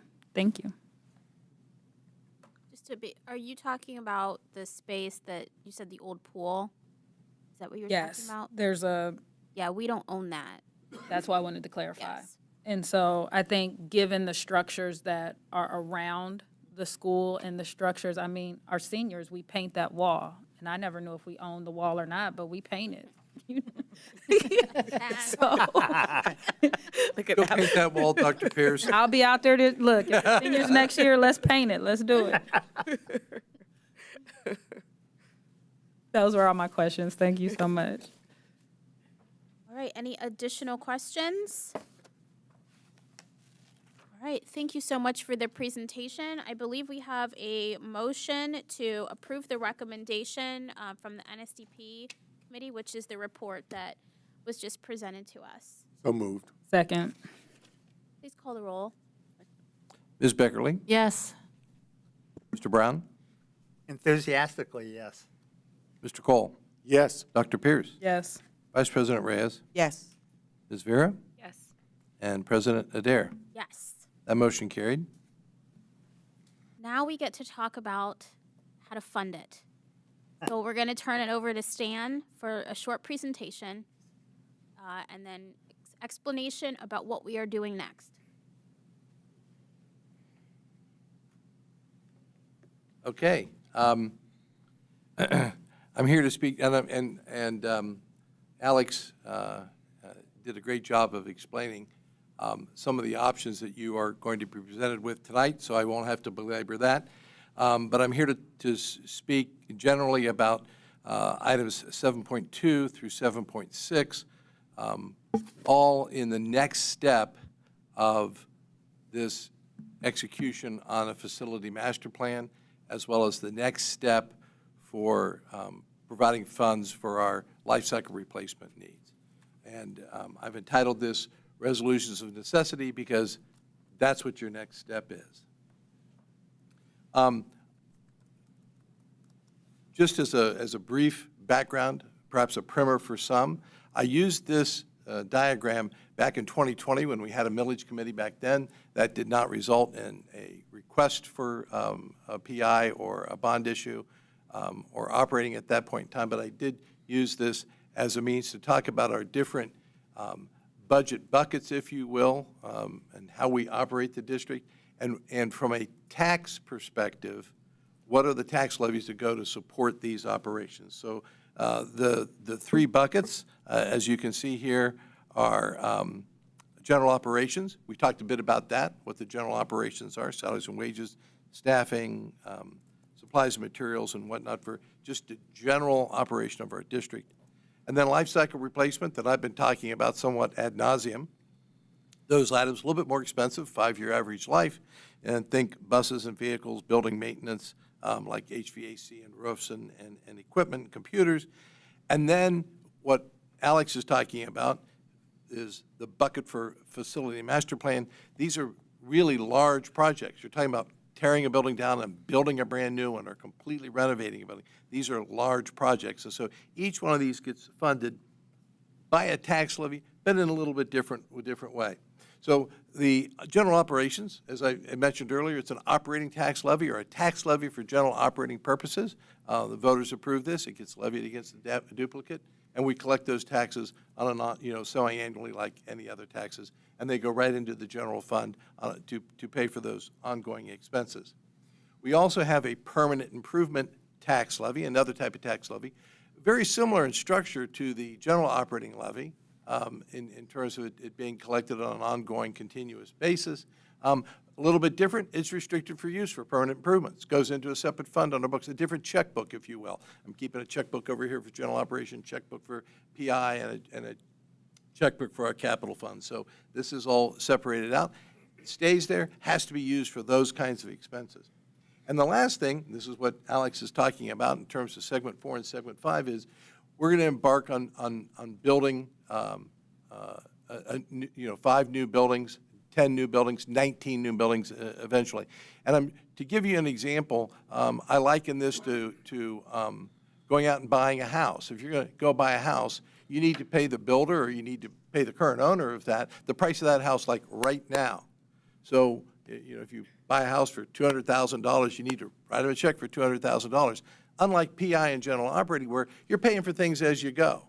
You can't say to the contractors, look, I know that building is going to cost $80 million. How about if I pay you $16 million a year for 20, spread that over? No, we're going to in essence go out and on these issues to fund this, we will sell debt called bonds in the public arena. Sell those, the investors will give us the money for those bonds. We will use that to build the buildings, and then the tax is levied not to pay for the construction per se, but to pay the debt service, to pay that mortgage payment. So that's a difference in how those levies work, all right? And again, these are restricted. These last two buckets are restricted in use to those purposes. And additionally, the ballot language also will control what that building fund money can be used for. And you'll see that in a couple of weeks when we do the resolution to proceed. So that's the kind of the little primer on levies. Tonight, and these resolutions only deal with the last two buckets, the PI bucket and the FMP bucket. So where are we in the process of funding these projects and getting an issue on the ballot? We're right here, and well, in the beginning of, this is where I come in. We've talked about what do we want, what's it look like, what's the community say, what do our facilities teams say, how do they want to phase that in? Now it's come to me and said, so where do we get the money for this? How do we do this? So the very, very first step in this time frame is that the board will declare a resolution of necessity saying we've deemed it necessary to levy a tax for PI purposes and to issue bonds, and we want to levy a tax to pay those bonds back. After that, I take this to the county auditor. And that county auditor will look at that and certify back to us these numbers that you want to see. You want to see how much that PI levy will generate and what's the millage required to pay the debt service. I have a guess, my best guesstimate, working with my municipal advisor and staff, but my guess doesn't count really. It's really what the county auditor says. We have a pretty good idea, but we're going to find that out. Then I come back to you in a couple weeks with resolutions to proceed. You pick one, take it to the Board of Elections, and it goes on the ballot. More specifically, you have 3 resolutions of necessity tonight. One is for the PI levy, one is for the PI and Seg 4, and the other is for the PI and Seg 4 and 5. Now, prior to the bond issues, you see another resolution, and this is a legal technical step that you do, and it should be very perfunctory. You pass a resolution that says to me, hey, we want to issue $305 million in bonds. Certify to us what the useful life of that stuff that you're going to build with it is. I'm going to actually, I have them right here. You'll pass that resolution. I'm going to pull this out, and I'm going to tell you, kind of a shout out to our old budget director. We used to have a joke about when somebody asked you for a number, we'd go 7. So if Scott's listening, he'll think that's funny. But I'll give you a number. I'll tell you what the years are. And then after that, you will go on with that certificate, the resolution of necessity. Then we'll do it again for Seg 4 and 5 combined for 680. So that's what these resolutions are paired together. So I take those 3 certifications and request for certifications down to the county auditor. He gives it back to me. I bring you 3 resolutions to proceed. You will pick one or none. That's an option. I like that option, but you can pick one of those. And then we take that to the Board of Elections, and that one ballot issue then appears. As for the options tonight, the first option and the first resolution you see is for the PI levy only, 4.7 mils. I've estimated that it will generate $59,342,997. That's simple math, 4.7 times our duplicate, our assessed valuation, gives me that number. I should be pretty close to that number. I'm highly confident of that number. And so you see there, that option 1, you'll get that certificate back, and you can then pass a resolution to proceed just with the PI if you want. This is what I call Stan's selfish resolution, because I've worked myself really hard on the PI part, and so I want that here just in case for some reason you decide not for 2 or 3. I want to give you another option. If you change your mind about options, of these options between now and then, you have to come back and do another resolution of necessity, okay? All right? Option 2, PI plus the SEG. You can see here $305 million. I've estimated 1.4 mils. That's what that next resolution is for. And lastly, option 3, segment 4 and 5, and I've estimated that, and I think they included those numbers in their presentation as well. I think they gave, I was somewhat prepared to talk to you about why you should do segment 5. I think they gave you the best rationale, continuity of operations. You have some issues with ballot timing. You'll be on the ballot here in 22 for this, hopefully. We'll talk some more about, I believe 24 will be an operating levy. 26, if you don't do Seg 5, you're going to be on in 26 for Seg 5. It means you'll be on, kind of 3 times in a row. You got to think about those kinds of things. But anyway, these are your options. All you're doing tonight is asking the county auditor to certify back to us what that ballot millage would be for these options. That's it. Okay, thank you. Board members, any questions about the process and where we are right now before I turn it over to Board Member Cole to walk us through the actual motions? We want to understand what we're doing with the motions tonight. Okay. Board Member Cole, will you please do item 7.2? Thank you, Madam President. I move to adopt a resolution declaring it necessary to levy a tax and requesting the county auditor to certify matters in connection with a proposed tax levy, 4.7 mils permanent improvement levy. That's a motion. Is there a second? Second. Please call the roll.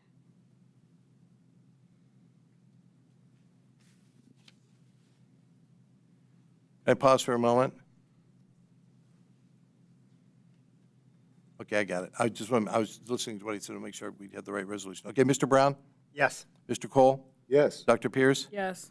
Vice President Reyes? Yes. Ms. Vera? Yes. President Adair? Yes. And Ms. Beckerly? Yes. Thank you. Board Member Cole, will you please do item 7.3? Madam President, colleagues, I move to adopt a resolution requesting fiscal officer to certify maximum maturity of bond, $305 million bond issue, $1 million bond issue. Is there a second? Second. I should have asked before. Is there any discussion? Yes. Sorry. Do you have discussion, Dr. Pierce? Yes, I do. Go ahead. With 7.3, can we ensure that when the data comes back, we are given estimates of tax rates per cost of home? So evaluation of an $80,000 home, $80,000 home, and how the tax rate will fluctuate. Yes, you are assured of that. And I'm going to ask that for 7.4 as well. And I can answer that the same way. You are assured of Yep. that. And 7.5, yeah, just All of them, yeah. all of them. Yep. All right. Any And additional? the only reason I did not include that this evening is because those are my guesstimates. So there's no sense putting out a number that someone might, quite frankly, I want to communicate clearly. So since we don't know what those numbers will be, although I do know 4.7, but the others I don't know for sure. So once I get that, we will calculate that out and show it in terms of the additional tax to be levied. And I'll try and show that in perspective of the current total tax bill for a sample taxpayer. Much appreciated. Yes. Additional questions on 7.3? Seeing none, please call the roll. Mr. Cole? Yes. Dr. Pierce? Yes. Vice President Reyes? Yes. Ms. Vera? Yes. President Adair? Yes. Ms. Beckerly? Yes. Mr. Brown? Yes. That motion carried. Thank you. Mr. Cole, will you please do item 7.4? Excuse me, Madam President? Yes, sir. In Oh, you have to between the- sign. Right? Sorry. In response to your request for the fiscal officer to certify maximum millage, this is the certificate. And as your treasurer and chief financial officer, I certify to you that the estimated life or period of usefulness of the improvements, assets, and or property being made and or acquired with the proceeds of the sale of $305 million of bonds is 35 years. 35 years.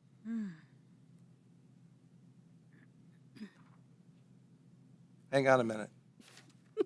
Is 40 years. That's what we wrote in this certificate. It's 40 years.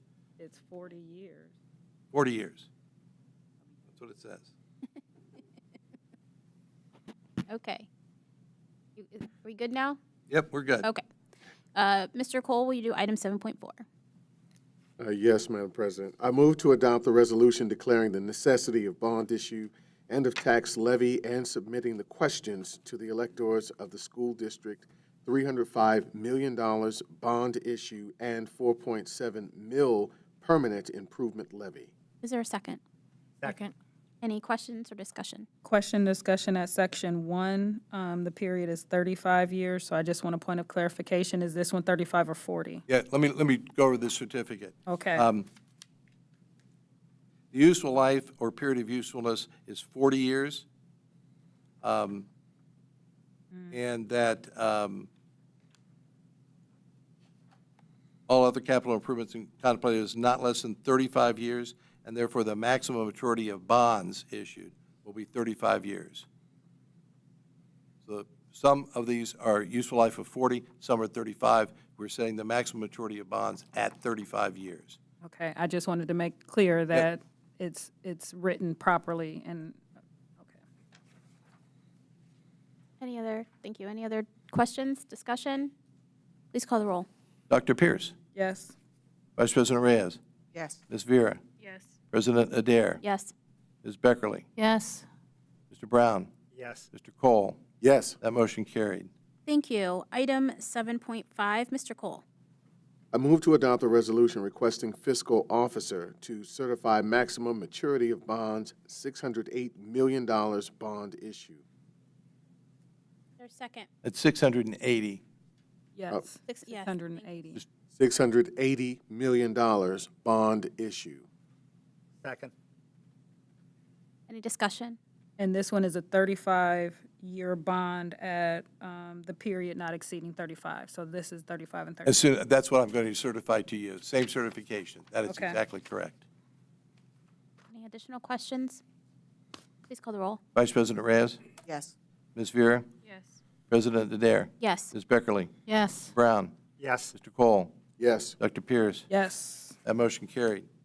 And item 7.6, Mr. Cole. So at your request, Oh, sorry. I yep, can't. okay, I'm certifying to you that the maximum maturity of bonds, 35 years, and it's within the useful life of those items, assets, improvements that will be constructed with this. 35 years maximum maturity in the bonds. Awesome. Okay? Thank you. Let him read the bond Miranda. You want me to read it? No. No. Oh. No. Wait, what? No. Like what? He Like just he's did. reading Miranda He actually rights. just did. I know. I was like, what are we doing? Okay. Go ahead and do item 7.6. Mr. Cole. Thank you, Madam President. I move to adopt the resolution declaring the necessity of bond issue and of tax levy and submitting the questions to the electors of the school district 680, now correctly stated, $680 million bond issue and 4.7 mils permanent improvement levy. Is there a second? Second. Any questions? Seeing none, please call the roll. Ms. Vera? Yes. President Adair? Yes. Ms. Beckerly? Yes. Mr. Brown? Yes. Mr. Cole? Yes. Dr. Pierce? Yes. Vice President Reyes? Raisin? Raisin. Sorry. Yes. That motion carried.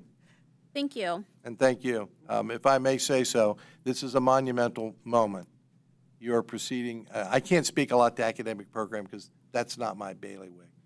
But I've been involved both in the private sector and the public sector for doing capital improvements and building facilities for educational purposes all around this state.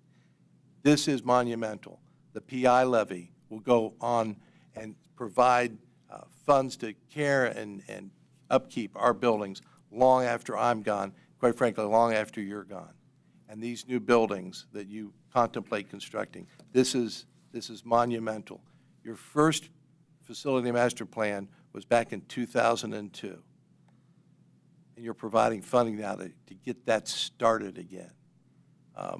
So I think this is just absolutely fantastic that at least we're getting the certification. Now, maybe I should save my speech for the resolution. Yes. I'm excited about this. Thank you very much for letting us do that. And practice Thank for you. that. So we will wait for the county auditor, and we will have additional motions during next. I'll let you know as soon as I get it back. Thank you. All right, item 7.7 is our discussion of board implementation timeline. I'm going to turn that over to Board Member Beckerly. I was thinking about moving to table it, Oh, okay. only because of the hour, and it's something that doesn't need to happen this evening. I second that. Right. Yeah. Third. So there's a Good move. motion to table and second? Yep. We don't need a vote, right? Nope, it's tabled. Just without Without objection, objection. Madam Statement. It's tabled.